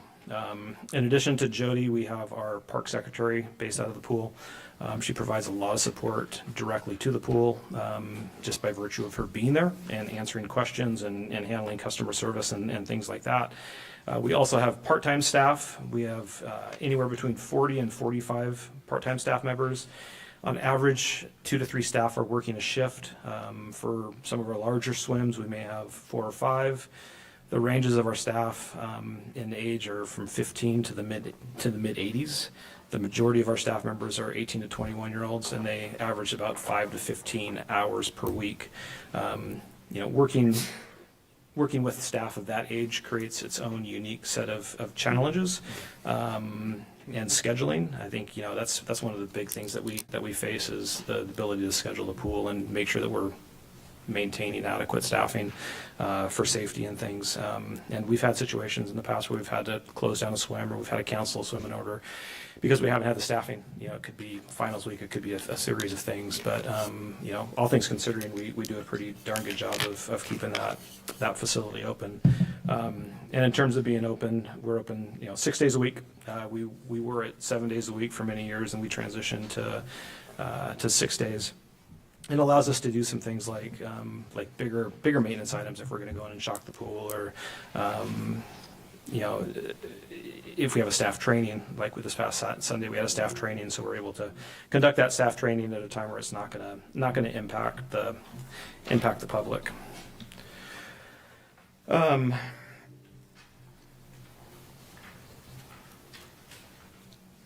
guess also in terms of staff responsibility, safety is the biggest one. So lifeguarding,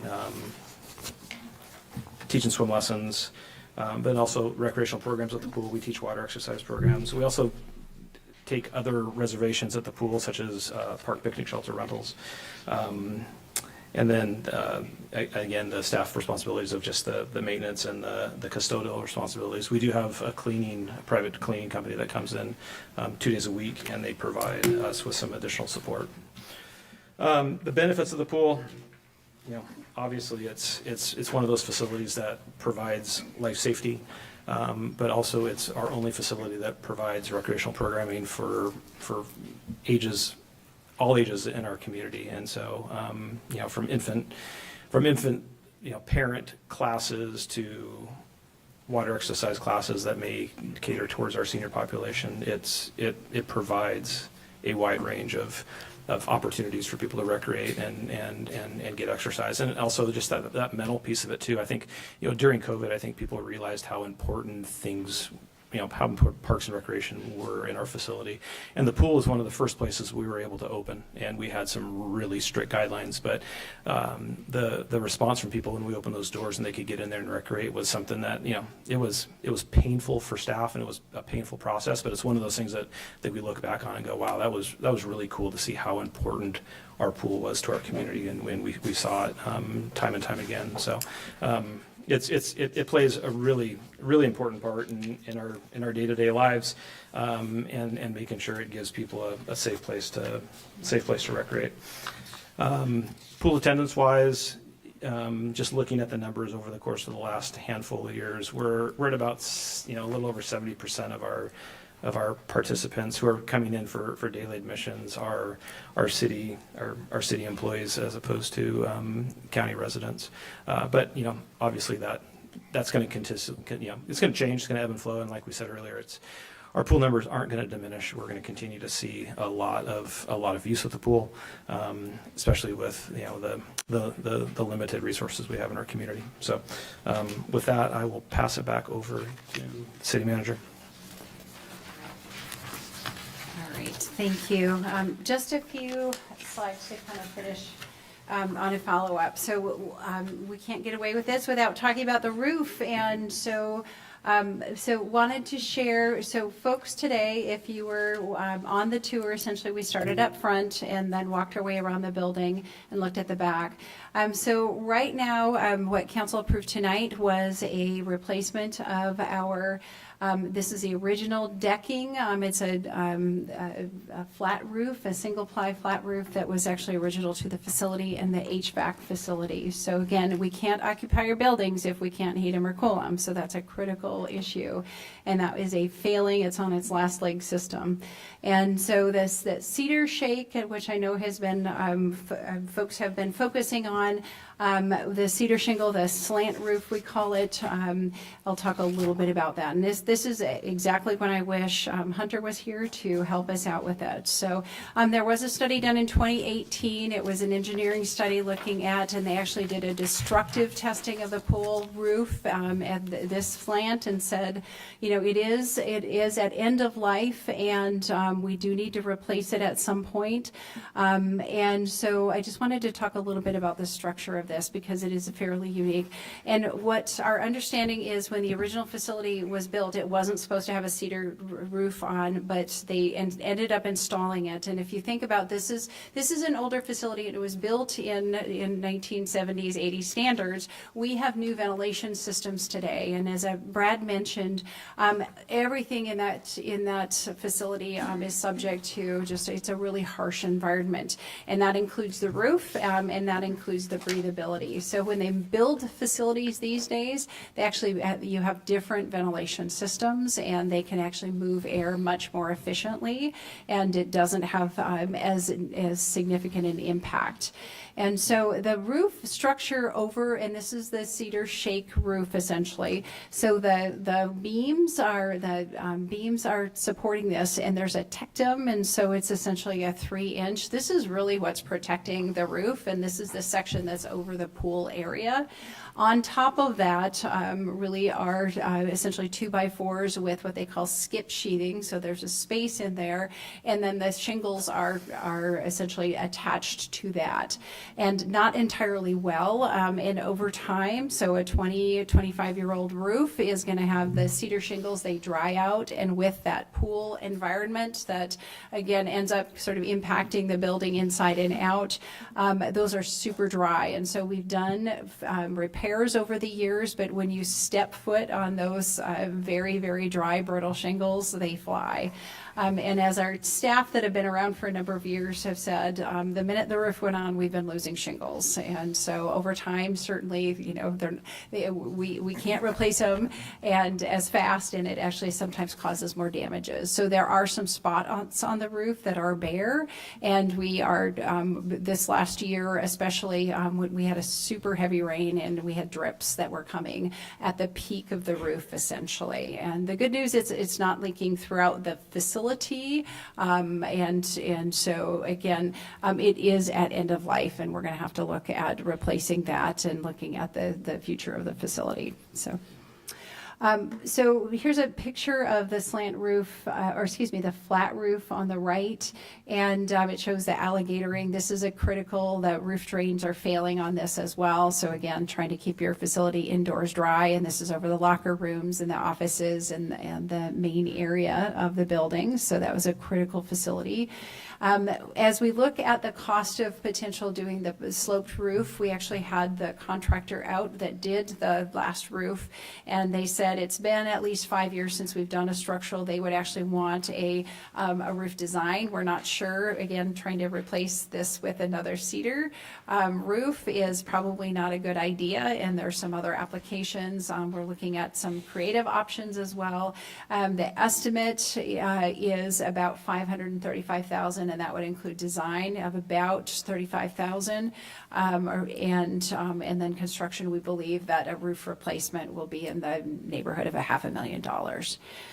The pool does have some other mechanical needs that in the near future will need replacement. The dehumidification unit, the PDH folks are talking about, we're looking at about a $250,000, so $250,000.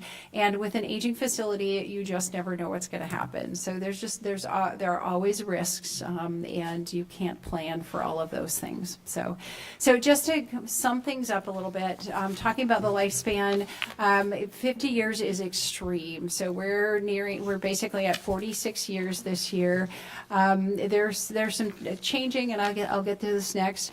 We don't know what's going to happen. The chlorine environment is really harsh. Our staff said every service expectation for every piece of equipment is never met within the pool facility. So if we have a 20-year, oftentimes we're looking at replacement 10 to 15 years. And so again, the restroom locker rooms, I know there's been a ton or some talk about sort of the design of those. We've made some minor modifications to those, and doing some major modifications is going to take some significant. And so back to, are we looking at a new facility, or are we looking to do some improvements to this? And that's a question, like, how can we get another 5 years or 10 years out of a facility? So again, plan as far as next steps here. We've got the flat roof and the HVAC system funded. We have contracts that you've awarded tonight, and so that work will be done soon. Looking at the engineering study and looking at and so that's going to take some time. Remembering that we have public works bidding rules around, so we have to do consultant selection, do the design, and that will take several months. And then moving forward into funding and looking for our options for roof replacement, and then looking for the rest of the facility as well. So we're going to continue on with the Parks and Open Space Plan, Parks, Recreation, and Open Space Plan.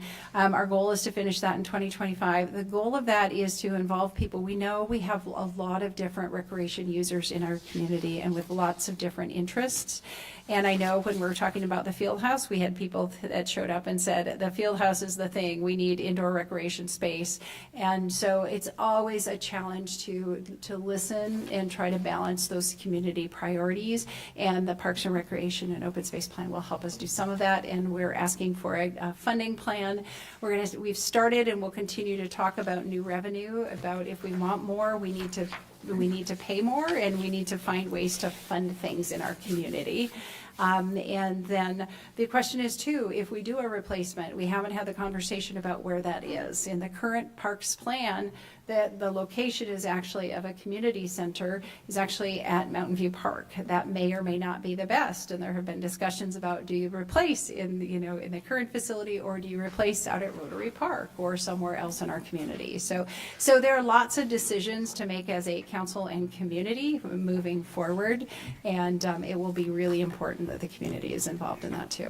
Just an offset, building benchmarks are a requirement, and the pool is, we're in the tier 2, which means essentially that we have to have an energy, a plan for energy reduction over time, because pools are very, very expensive. This little green button right here is what the standard for operating a pool and the use of the energy that it costs, and this is what our pool takes. And so we're significantly higher. So again, when you're dealing with older facilities, there's only so much you can do to create more efficiency. And as Brad mentioned during the tour as well, the way we chlorinate right now is not the only way, but it's the facility that we have. And to retrofit facilities, sometimes it's a lot more it's cost prohibitive. So. All right, and then just a sort of a side note, as we're talking about other facilities, typically pools these days are not just a pool with laps, and so typically folks are looking for lots of different amenities in their pool. This is an example of the YMCA program. Again, this is 5 years ago, and I will just say, in the last 5 years, a lot of our projects have gone up 30 to 50% to the cost to do, and so this was, I believe, a $25 million or $28 million facility. It's large. It's 66,000 square feet, and there's a number of partners that were involved in this as well. But again, these large facilities, they're lovely, but they do cost money. So yes, sir. Well, and just to point out, this facility was not built with prevailing wage. Correct. If the city builds a pool, we have to pay prevailing wage, and so the cost of construction is amplified by government and rules surrounding the cost of construction. Absolutely. Yes. Okay, and I believe that is the end of the slides I have. We did hand out copies. We will get these posted. Our intent was to, let's see here, whoops. Our intent was to include this in the packet. We wanted to provide information about really the context, and we can certainly stand for questions. So I just want to what's the show of hands who wants to talk about this from the public? Okay, we're going to take a 5-minute break because we'll do council questions, public comment, and then council discussion then.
Okay, we'll go ahead and start with council questions of staff.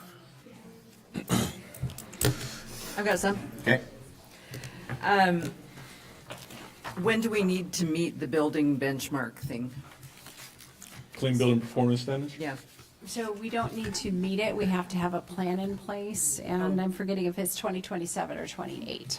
So, It's 8. I think it's 8. 28? Okay. based upon the size. I think you're right, Yeah. To have a plan. to have a plan in place, yes, because it's tier 2. The pros process, the planning, park planning, we need to have that plan updated in order to get RCO grants, correct? It's a requirement, that's correct, and that's why the March 2026 deadline it coincides with their funding process. So having that planning process is not optional for us. For if we're going to seek recreation and conservation dollars for any of our projects. And again, if you heard, it's primarily their goal are outdoor recreation projects. And so the pool likely wouldn't be a candidate, but not necessarily. But our other projects Yes, would. correct. How much more do county residents pay than city residents for passes? I will do a phone a friend, and I'm going to have either Jody, do you want to come to the microphone?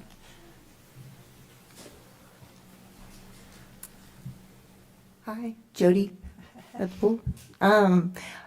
So in-city rates are, youth are $3.30, adults are $6.60. Youth out of city are $4, and adults are $8. It's about 20% more. 20%, yeah. Thank you. Thanks. Just, well, not a question, comment. So that's it for now. Okay. Jerica, I got some questions for you. This goes back to slide 13 in the presentation. This outlined essentially all the essentially expenses versus revenue that are drawn on the pool. So currently, from a 2025 budgets aspect, we're covering about 78% of it through sales tax. I'm just curious, is there a metric as far as what is a normal amount of percentage that a pool facility is usually covered as far as their sales tax? Do we know that from municipality? That's a great question, but I have no idea, Okay. what percentage. Usually, I'm assuming that it would still be high for most governmental or government-run pools, because they're all seem to be in that same situation. So I'm assuming it's probably a high percentage for everybody else too, but I couldn't give you a number right here. And then the second question is kind of on that line, which I probably already know the answer is, are there any aquatic centers that we are aware that are a full enterprise cost, in fact, that they're covering their costs via their fees and service? Not municipally owned. Not municipally owned. Are there private pools? Private would have to. Private would have to. spaces, Would have yeah. to, but Yeah, right. I think the closest one is the Moses Lake Aquatic Facility. They're an outdoor seasonal pool, and they offer concessions and things, but I believe that they operate at close to break even or on the plus side. But it's a much different operation, obviously, than our city pool. Thank you. And then the other last question I got, and this might be more you, Brad, and that right now our current facility is about 16,000 square feet. When it was originally constructed in 1977, that's around 12,000 residents that we have in our community. I'm not sure the Yakima facility that was pulled up as a comparison. I can't remember the amount of citizens that they have currently for that. But what I'm interested here is the current square footage per resident, or yes, that, just so we can kind of understand what would be an appropriate size for a community where we're at about 20,000 in the city and another 20 in the county. So I think, Delano, we have to decide what features you want before you start talking about square footage, because the pool is something, but there are a number of other water features and water This is true. slides and This is those true. types of things. So I don't think we can ask that question. No, that's true. It's not a square foot. It's not apples what to apples. features will the public want, pay for, and use? That's a good, fair point. Apples to apples. So my other question was, short of replacing the entire roof, can we patch it? I mean, blue tarps, I'm just thinking, you know. They would not meet our city code, and they would likely become sails again. That roof reaches up there pretty high, and at this point we haven't found an option to patch it, because again, when you step foot on that, I mean, there's cracking, and you lose more shingles at that point. So at this point, we haven't found a solution for that. We'll continue to explore. We actually just got a referral for another type of, sort of cover.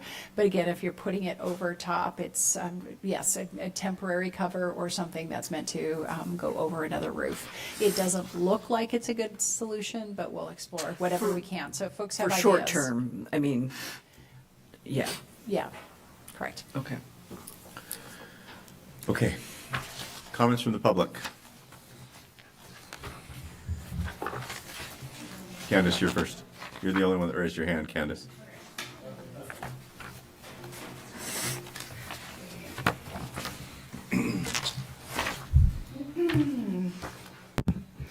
Good evening. My name is Candace Comfort. I'm representing myself, and I live in Kittitas County. You've heard me speak about the pool before and know my passion for it. It's a vital community resource. Per the CDC, drowning is the #1 cause of death for children ages 1 to 4 and is the second leading cause of injury-related deaths for children up to age 14. Adults age 65 and older also have the second highest rate of drowning. With stats like that, we want to do everything possible to keep our city pool operating while we are hopefully preparing for a new one in the future. Knowing how to swim saves lives, and that is invaluable. Just yesterday, we had a tragic drowning in our county. It is a reminder that having a safe place to learn how to swim benefits all. Drowning doesn't discriminate against age, race, religion, sex, gender, or nationality. It will take whoever it can get. In addition, swimming is a lifetime sport that benefits even those of advanced age, which is why there are water aerobics that help those in their later years stay fit and healthy. If we lose the pool to negligence with its maintenance, you can expect to declare another public health concern for Ellensburg and Kittitas County. I recently heard a city council member state that the lifespan of a municipal pool is 30 years, and ours has lasted 46. With that being the case, why has the city not had a plan for our current one or a new one in the future? That's 16 extra years that the city has been given to come up with a plan for either. I have listened to it said that the pool has been maintained fairly recently, yet a records request answered by city staff shows the flat roof was installed in 1980 with only built-up layers applied to it, which is why the roof hatch is rotten and staff has to push water off it with a broom. And the slope roof was replaced in 1999 with shingles added. But I wonder, if shingles have been added, why does a recent picture of it show bald patches across the entirety of the sloped roof, and why does it rain inside the pool? I know there are some people who think I shouldn't have a say in the city pool because I live in the county, but county people use the pool too. So I have tried to proactively come up with solutions to help, despite having some having an attitude that it falls on Ellensburg residents and no one else. I have asked the city to allow me as a private citizen to seek donations for our pool. I have offered to sit down and brainstorm with everyone on the dais, our parks director, and a county commissioner. I spoke with a county commissioner to see if Ellensburg had contacted them about forming a parks district and was told that at least in the past 9 years, they haven't. And to top it off, I personally reached out to Alex Ybarra, one of our representatives for the 13th district in the Washington State Legislature. Why Ellensburg hasn't submitted a capital request form for funds for the pool is beyond me, but he will be emailing the form to our city manager so we can apply for them during the 2026 legislative session. I sincerely hope Ellensburg does. While it says in the agenda packet that the city is not considering closing the pool, I have heard from a reputable source that our parks director has said otherwise this year. And with the condition of the facility, it makes me question if I can trust what the city is saying. Please, show us we can. Thank you.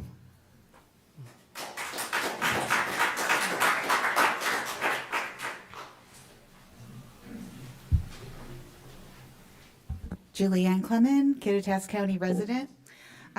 What Candace just mentioned about applying for those state capital budget funds, this is what the city of Sunnyside received.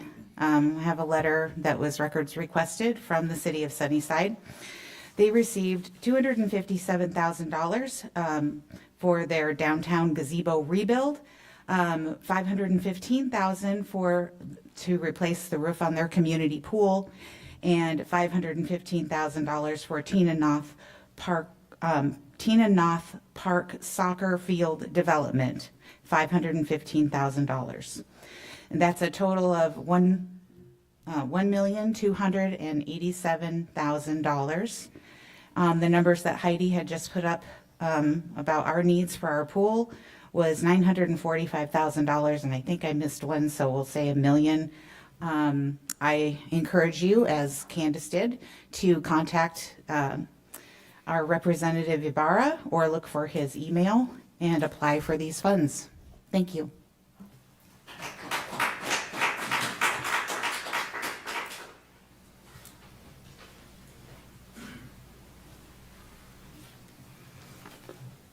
Darcy Millard, Kittitas County resident, representing myself.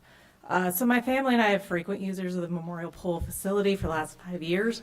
We use the recreation, swim, lap swimming, but mostly we use it for my daughter. We first came to the pool because it's the only facility for her to learn how to swim. My husband and I grew up in California, where pools are abundant, literally in almost everybody's backyard. So you have opportunities everywhere. Kids can learn to swim, excuse me, and sorry, learn the skills and everything. But obviously our climate, weather, that prohibits it here. So swimming, as everybody has said countless times, basic life skill, all should know how to do it, but there's no opportunity to learn. It's very dangerous, especially in an area with abundant lakes, rivers, and waterways. This pool saves lives every day, teaching children, adolescents, and adults to not only swim well, be confident in water. This facility teaches new lifeguards, provides flexible working opportunities to local college students, while providing useful career skills for their future. This facility also provides places for people to work out, stay physically fit, low-impact water classes for senior citizens to keep them moving, classes for disabled. This facility offers so many positives to the community that without it would be detrimental. My daughter is part of the East swim team. She really enjoys the sport and has skills to potentially swim and hopefully competitions later in life. The team has already had to move from the CWU pool due to lack of funding and regular maintenance, which then resulted in overall closure. If this facility is not repaired and kept in good working condition, there's no place for my daughter or her teammates to go. Some of these kids will use their time from the East swim team to earn college scholarships and compete at a collegiate level. I was a D1 athlete, and my scholarship helped pay for my higher education, and I was lucky to graduate debt-free, which is huge. Everybody knows that. But even if they don't swim at a collegiate level, being a part of a team and competing with others gives children a sense of self-worth, confidence, camaraderie with others. Sports build discipline and other life skills that will benefit them throughout their lives. This is not just a pool, it's not just a facility. It is a lifeline to the surrounding community. Please keep this facility safe and open to our community. Thank you.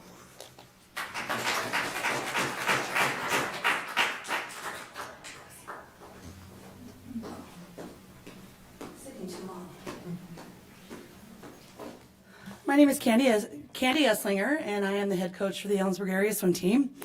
I also was the first person to swim in the city pool, as my dad was hired to be the recreation and aquatics director back in 1979.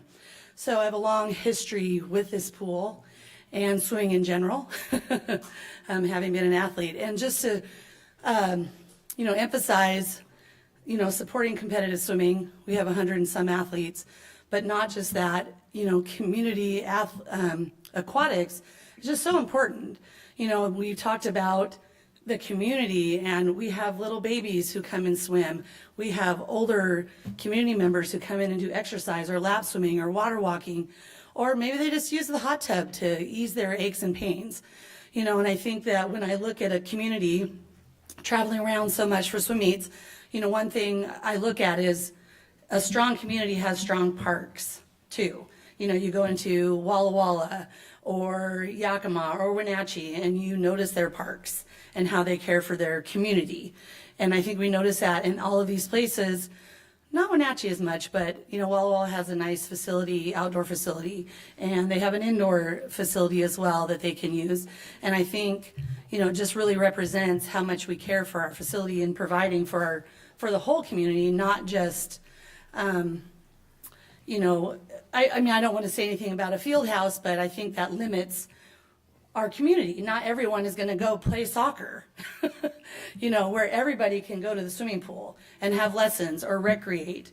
And we provide other activities at the pool that aren't just swimming, you know, float-in movies, or, you know, we used to have like the float-in Halloween like swamp, you know, so a lot of different activities that a swimming pool brings to the community, along with safety. And, you know, having coached probably thousands of athletes over the 30 years I've been coaching in this community, you know, they come back, and I'm now coaching swimmers of my old swimmers, and it's just pretty incredible, you know, I think what we can offer our community. So I hope that we continue to support athletics, our current pool, and hopefully in the future, a new facility. So, thank you.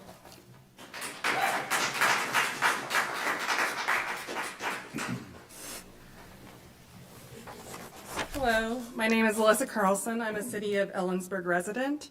I have been a lifelong swimmer, and when I moved to Ellensburg, I was going through some personal difficulties, and then COVID hit, and I was feeling pretty low. But when the pools did open back up, I discovered that there was a master's swim team here in Ellensburg, and it brought me back to life. And having that team here helped me find community and helped me discover that Ellensburg is a place I want to stay, hopefully for the rest of my life. When the Central Washington pool closed down, that was very disheartening, because the master's program, which Candy, I've been coached by Candy, has helped invite a number of people, not only multi-generational, but multi-skills. You may have been swimming on a swim team or competed in college, and you can be on the master's team. Or you just happen to be over 18 years of age, and you are just learning how to swim. We were all welcome in this space. I've never quite been part of something like that. So when the Central pool closed down, and we invaded the city pool, thank you for making space for us, a number of people did drop off, because there is that limited amount of space, and we're not all accustomed to swimming with 5 to 7 people in one lane.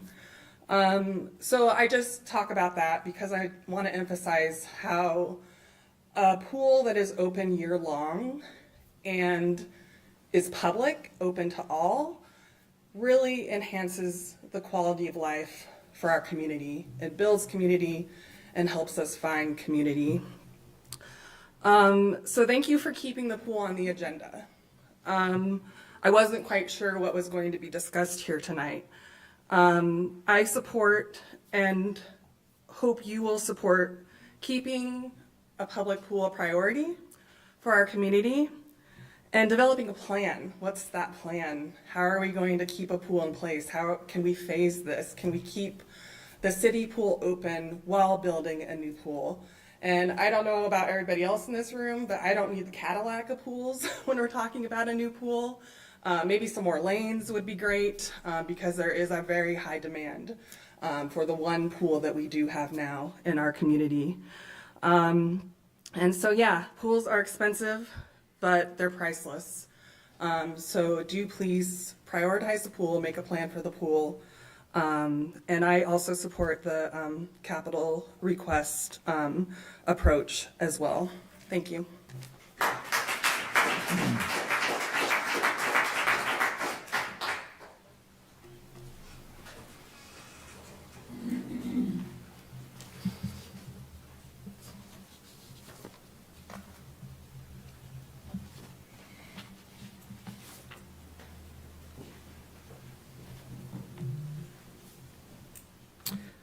Andy Clement, County, for myself. Originally I had another speech planned that I was going to give you, but I have to address a handful of things in this packet. The quote I got mainly was, it said, "We're on a path for doing a better job of maintaining facilities." Well, we want to concern ourselves with the facility at hand and how it's been maintained. But if you guys want to grab this packet, I want to show you a handful of things.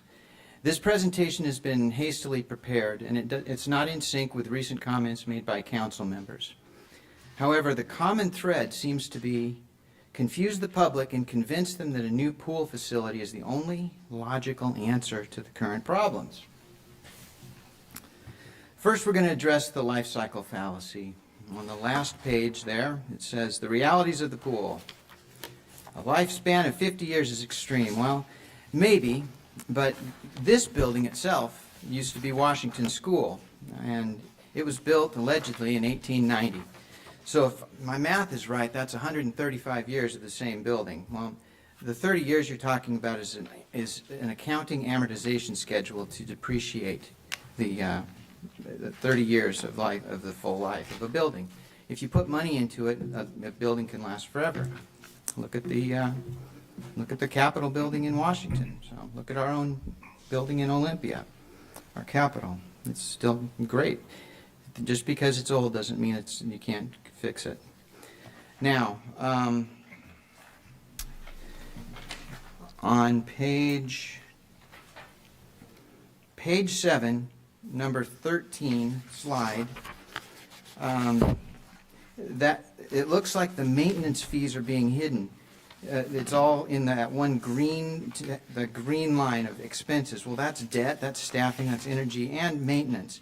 So if you let your eye go down to the next slide, down number 14, try in your best to find the light blue color in any of those years. That's what repairs and maintenance is. Eyeballing it, it's less than 10 to 20,000 a year, and I can't see it. That would be nice if that was drawn out, because that's what is required to maintain a pool facility. We all saw it tonight. There's duct tape holding up light fixtures, for God's sake. All right. Let's see. Oh, the next one. On page 6 there, slide 11. The city has not threatened to close the pool. Well, actually, here's a quote from Councilman Miller from July 7th. It says, "There is a very real possibility that we may have to close the pool. It may never reopen until there is a replacement. Band-Aids only stop the bleeding so much." So that's... Thank you, Mr. Clement. Am I done already? So much more.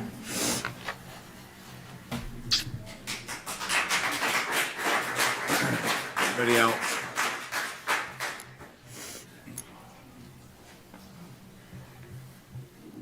Good evening, Lyle Smith, County, and represent myself. I will say that I am a pool guy, as much as I hate to admit it, but I am a commercial pool guy, and this is what I do. And quite frankly, I think we're nuts if you're in this industry. I will say also what a privilege it is to have an indoor pool in a small town. I mean, I literally travel. Last week I did City of Lewiston, City of Dayton, City of Waitsburg. We're rebuilding City of Colfax.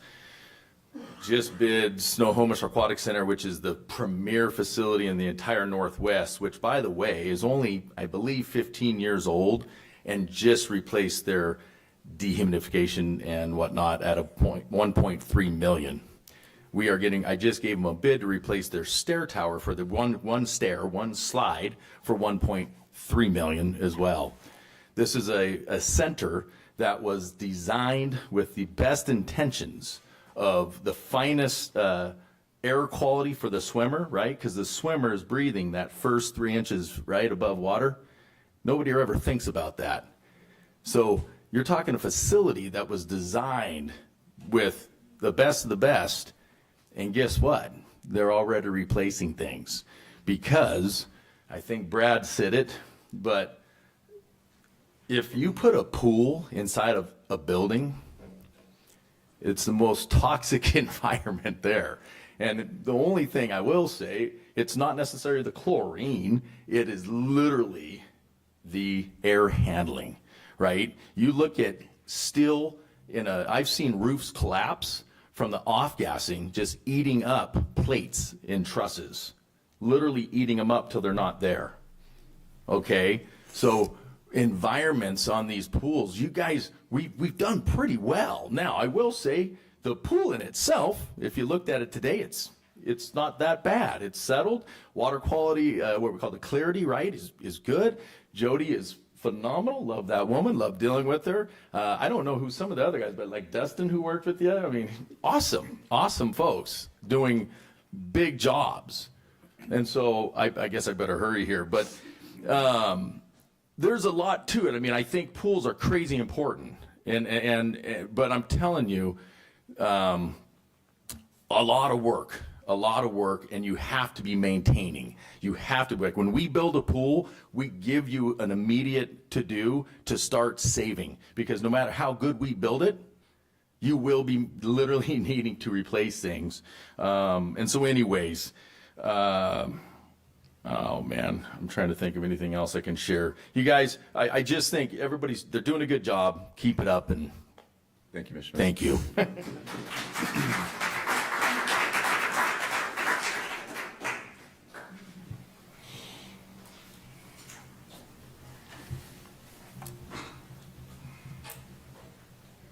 Jennifer Pattison, Kittitas County. So I'm a little bit concerned, like when Candace says that she contacted Alex Ibarra, who knew nothing about our pool roof being in disrepair.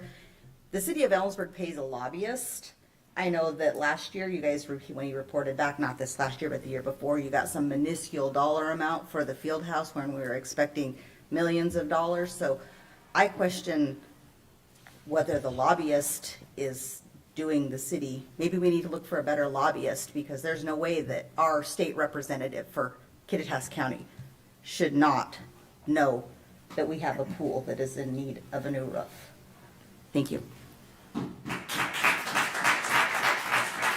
Anybody else?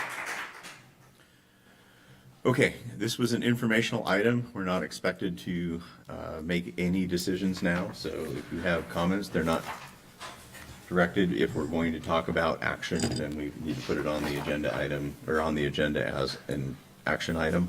So I would just say I appreciate the feedback.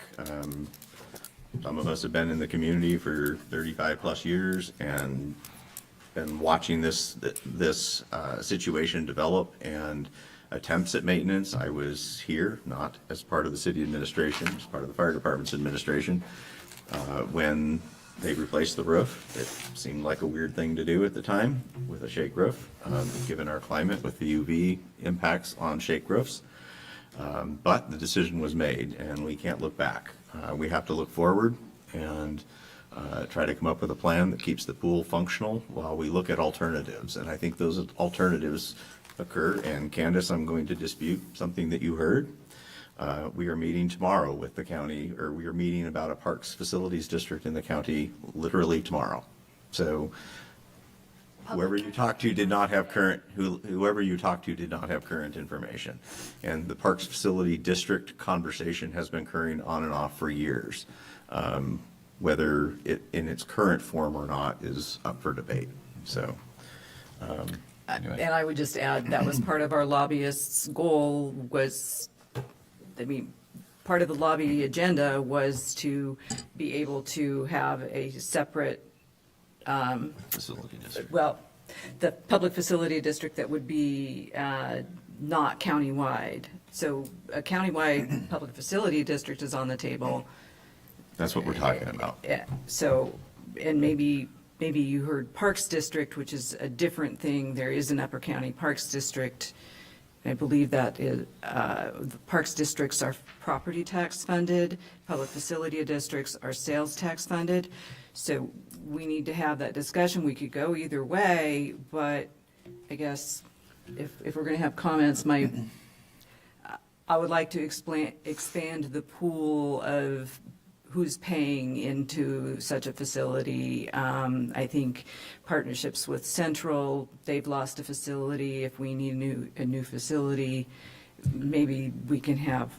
I would encourage you to talk to the commissioners, because right now, black and white, we're subsidizing the pool with city tax revenue at 78% for the operations of the pool, and looking at a significant bill to replace the pool. That's a difficult pill to swallow when we have wastewater treatment coming, we have a number of other large capital projects coming. So I would just ask you to stay engaged, and if you're a county resident, talk to your commissioners.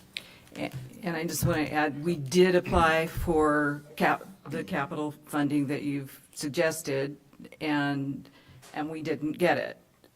Like Jen said, we didn't apply for it for the pool, we applied for the field house, because at that time, those were the noisiest people in the room, right? So. Okay. Yeah, so first, thank you all for continuing to be involved with the community. This is the reason why we have a city council, so that we can hear your voice, so we can hear some great ideas. I think that, yes, we should be leveraging Alex Ybarra or any of our representatives to try to solicit those funds. Just know that in the grand scheme of things, they will be fighting a whole bunch of different priorities at the state level and then even within our district. But it is up to you as citizens, just like you guys have grassroots can write letters in bulk to your legislators. I encourage you to do so. Those are the ways that you can help us out with being able to advocate for a lot of the funding. A couple of things that I'll touch on is I think Lyle mentioned it as far as the roof maintenance and the overall operation of the pool. Kudos to Jody and the team that have been managing it. It is not an easy thing. The amount of updates that the city has done at the pool is vastly more than Central has been able to afford at our pool, and hence why it's still operational. And I don't think that it needs to close. I think that the balance is how much do we put into the pool as it currently stands. And that is a fine line. It's very much like having an old car that you need it. You got to have it. We aren't trying to scrap it. We got to keep it running, but eventually we got to phase to something else. So by that discussion, and we'll continue this dialogue, keep engaged with us as far as what makes sense to invest in the pool so we can keep it running. So that would be the roof. That would be those kinds of things. But in a long-term plan, the pool as it currently stands does not serve our community in a way that it needs to. It's not big enough. It doesn't have enough lanes, and agreed with a lot of you as far as we're going to have to be unconventional as far as our communication. We have to have a dialogue with the county. We have to bring in a third party. We have to work with CW as far as what that looks like. And it should be an economic driver. There should be a lot of representation of folks that are visiting our county that are helping to pay for this.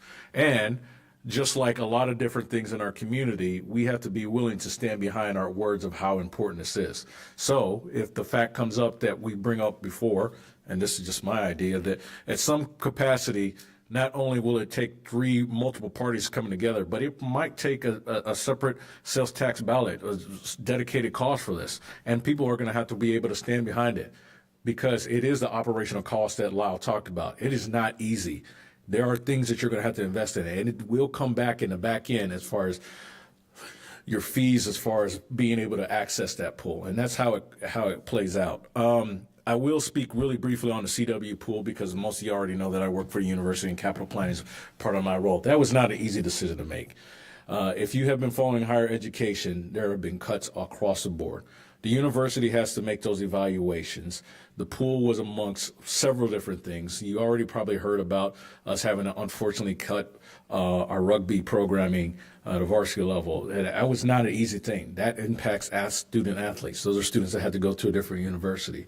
At the end of the day, university stands as a form of function where its main metric for success is the amount of students that it graduates with a degree.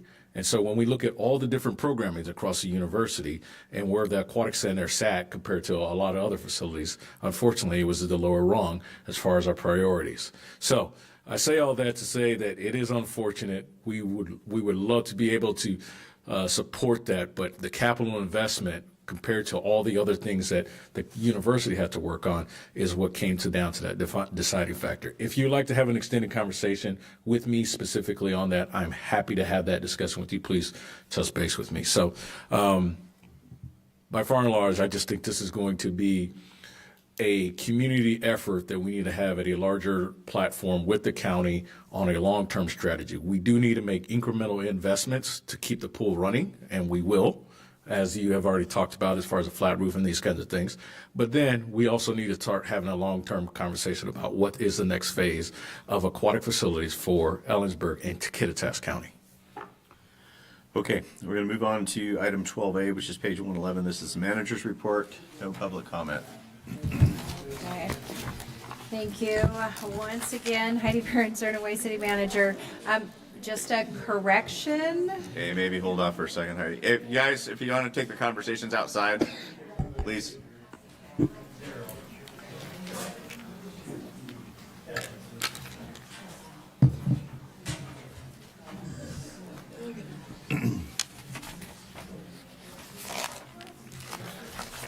There you go. Item 1 of the manager's report, my apologies, we actually included 2025 information. So right now we do have our council-funded grants, community grants open for application. Those are due at the end of this month. And again, these are for 2026 grants. And I have all the information from 2025 grants. The total amount available for the community grants partnership and historic preservation are $22,225.94 total for each of those pots. And so I will correct that in the next manager's report.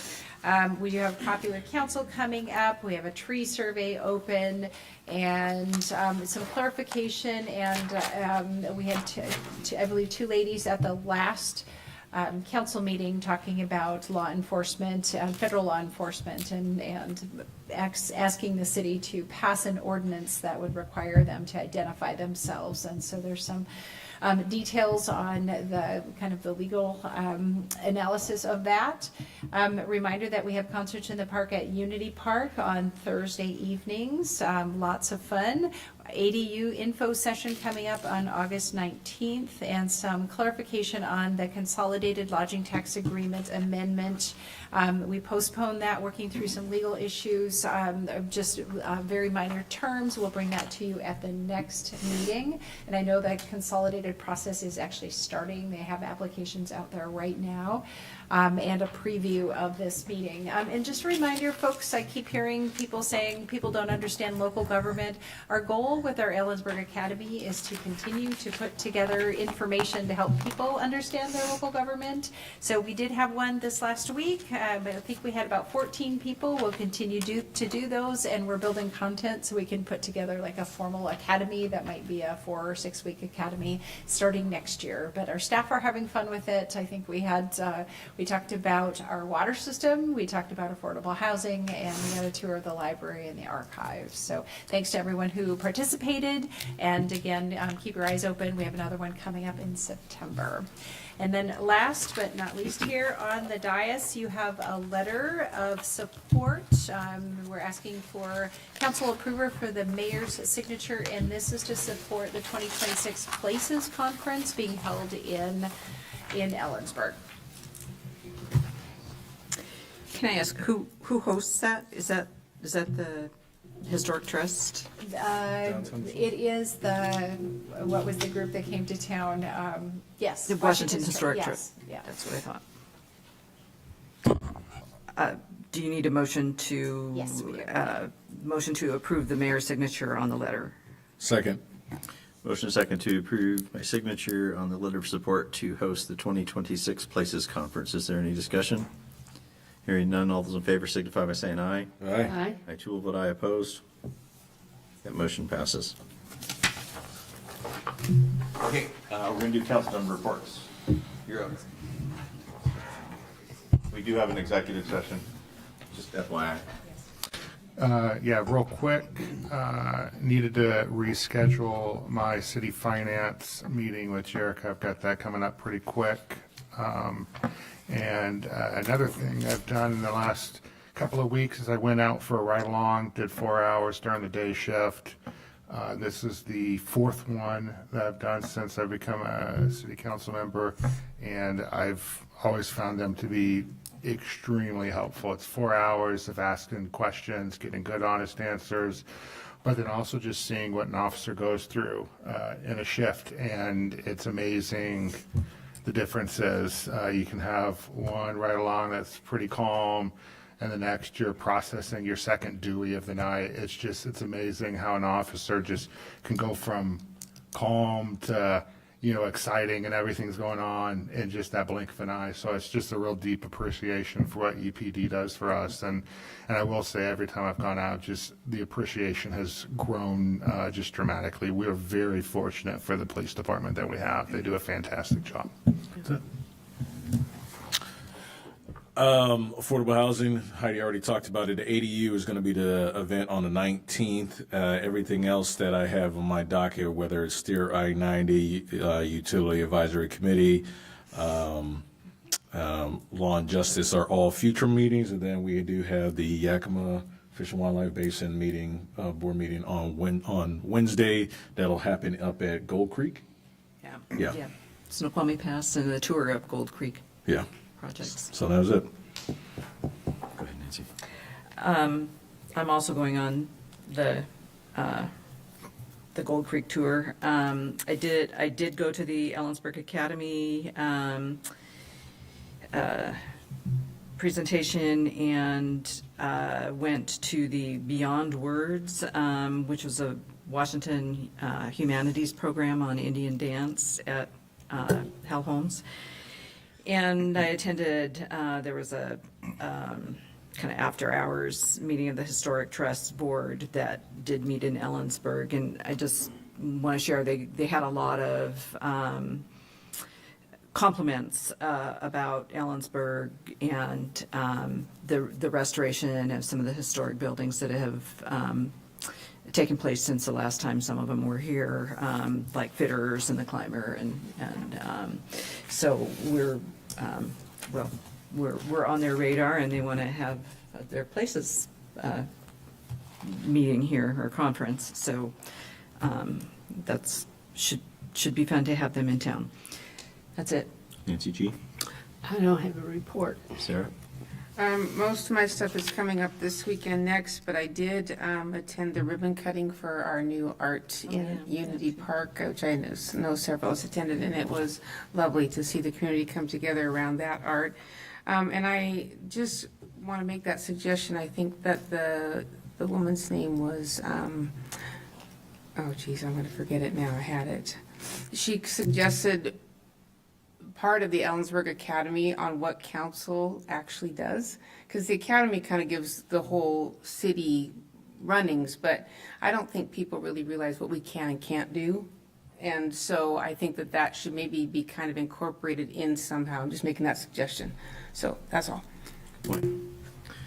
Okay, I have a fairly long list. We added 2 dispatchers at Kitcom, so we are +4 for the summer, and we're at 50% staffing. So headed in the right direction. I would encourage you, if you have not sat in with Kitcom and listened to 4 hours of 911 and radio traffic and see some chaos over the phone. I have the city manager's eval done. I've received some limited input from all of you, so it's going forward as is. I wanted to plug the ADU presentation that's in our packet. That's been covered. I do want to schedule, and she's not here, so she doesn't have a say in it. I do want to schedule a conversation about the city manager's compensation, so we have that conversation. So is there a consensus that we direct HR to bring that back to us at a future meeting? I agree. Okay. Yeah. Be so ordained. I am meeting with representatives to talk about the facilities district for the county tomorrow. And I had a meeting this morning that might have been a little bit contentious. The county went through a large capital process distribution of lodging tax revenue, about $10 million, a couple weeks ago. And the outcome was, their feedback was is that the city presented an application that didn't merit funding, and I in no way, shape, or form dispute that. There are concerns from my perspective and observed from people in the audience, and who felt that the process was fairly loose, and that some of the communication that maybe should have occurred to the participants and the applicants maybe didn't. And I guess my point is that when we're distributing $10 million in taxpayer money, that I would like to understand what the rules of engagement are and make sure that those are clearly communicated to everybody. And so I'm asking you as a council, I'm going to look into it unless you tell me wave off. I'm not disputing the outcome. I'm not trying to create a problem in other areas with the county, but this particular process seemed to be lacking from my perspective, and I'd like to look into it and report back if I'm right or if I'm wrong. I'll also be going to the LTAC meetings at the county level as well, so. Yeah, consolidated. Consolidated, The yes. process I'm talking about specifically is every 3 to 5 years when they build up for large projects. So Understood. this isn't likely going to happen again Right. in the near-term future. So it may have some impact on the process that you're talking about, Yeah. the consolidated process. But this is a little bit different. It felt like there was some gaps in communication and directions and things like that, and those are big dollars. So unless you guys are telling me differently, I want to look into it. We are going to go to executive session under 2 different portions of the RCW. We are going to consider potential acquisition of real estate, which may influence the cost if we talk about it publicly. And we are going to talk about some negotiations. And so those are both permitted under RCW 4230. What's the aggregate time estimate? About 10 minutes for the executive session. That's subsection A, 13A, and then 13B is technically a closed session to discuss collective bargaining. It's very similar to an executive session, but since it's collective bargaining, it's a different statutory authority that allows us to go into it, and we call it a closed session. Okay. And then what's the time frame on the second one? 5 minutes. Yep. So total of 15 minutes. Do we expect action when we come back? Okay. Thank you.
4 of us out here. Need 4 of us out here.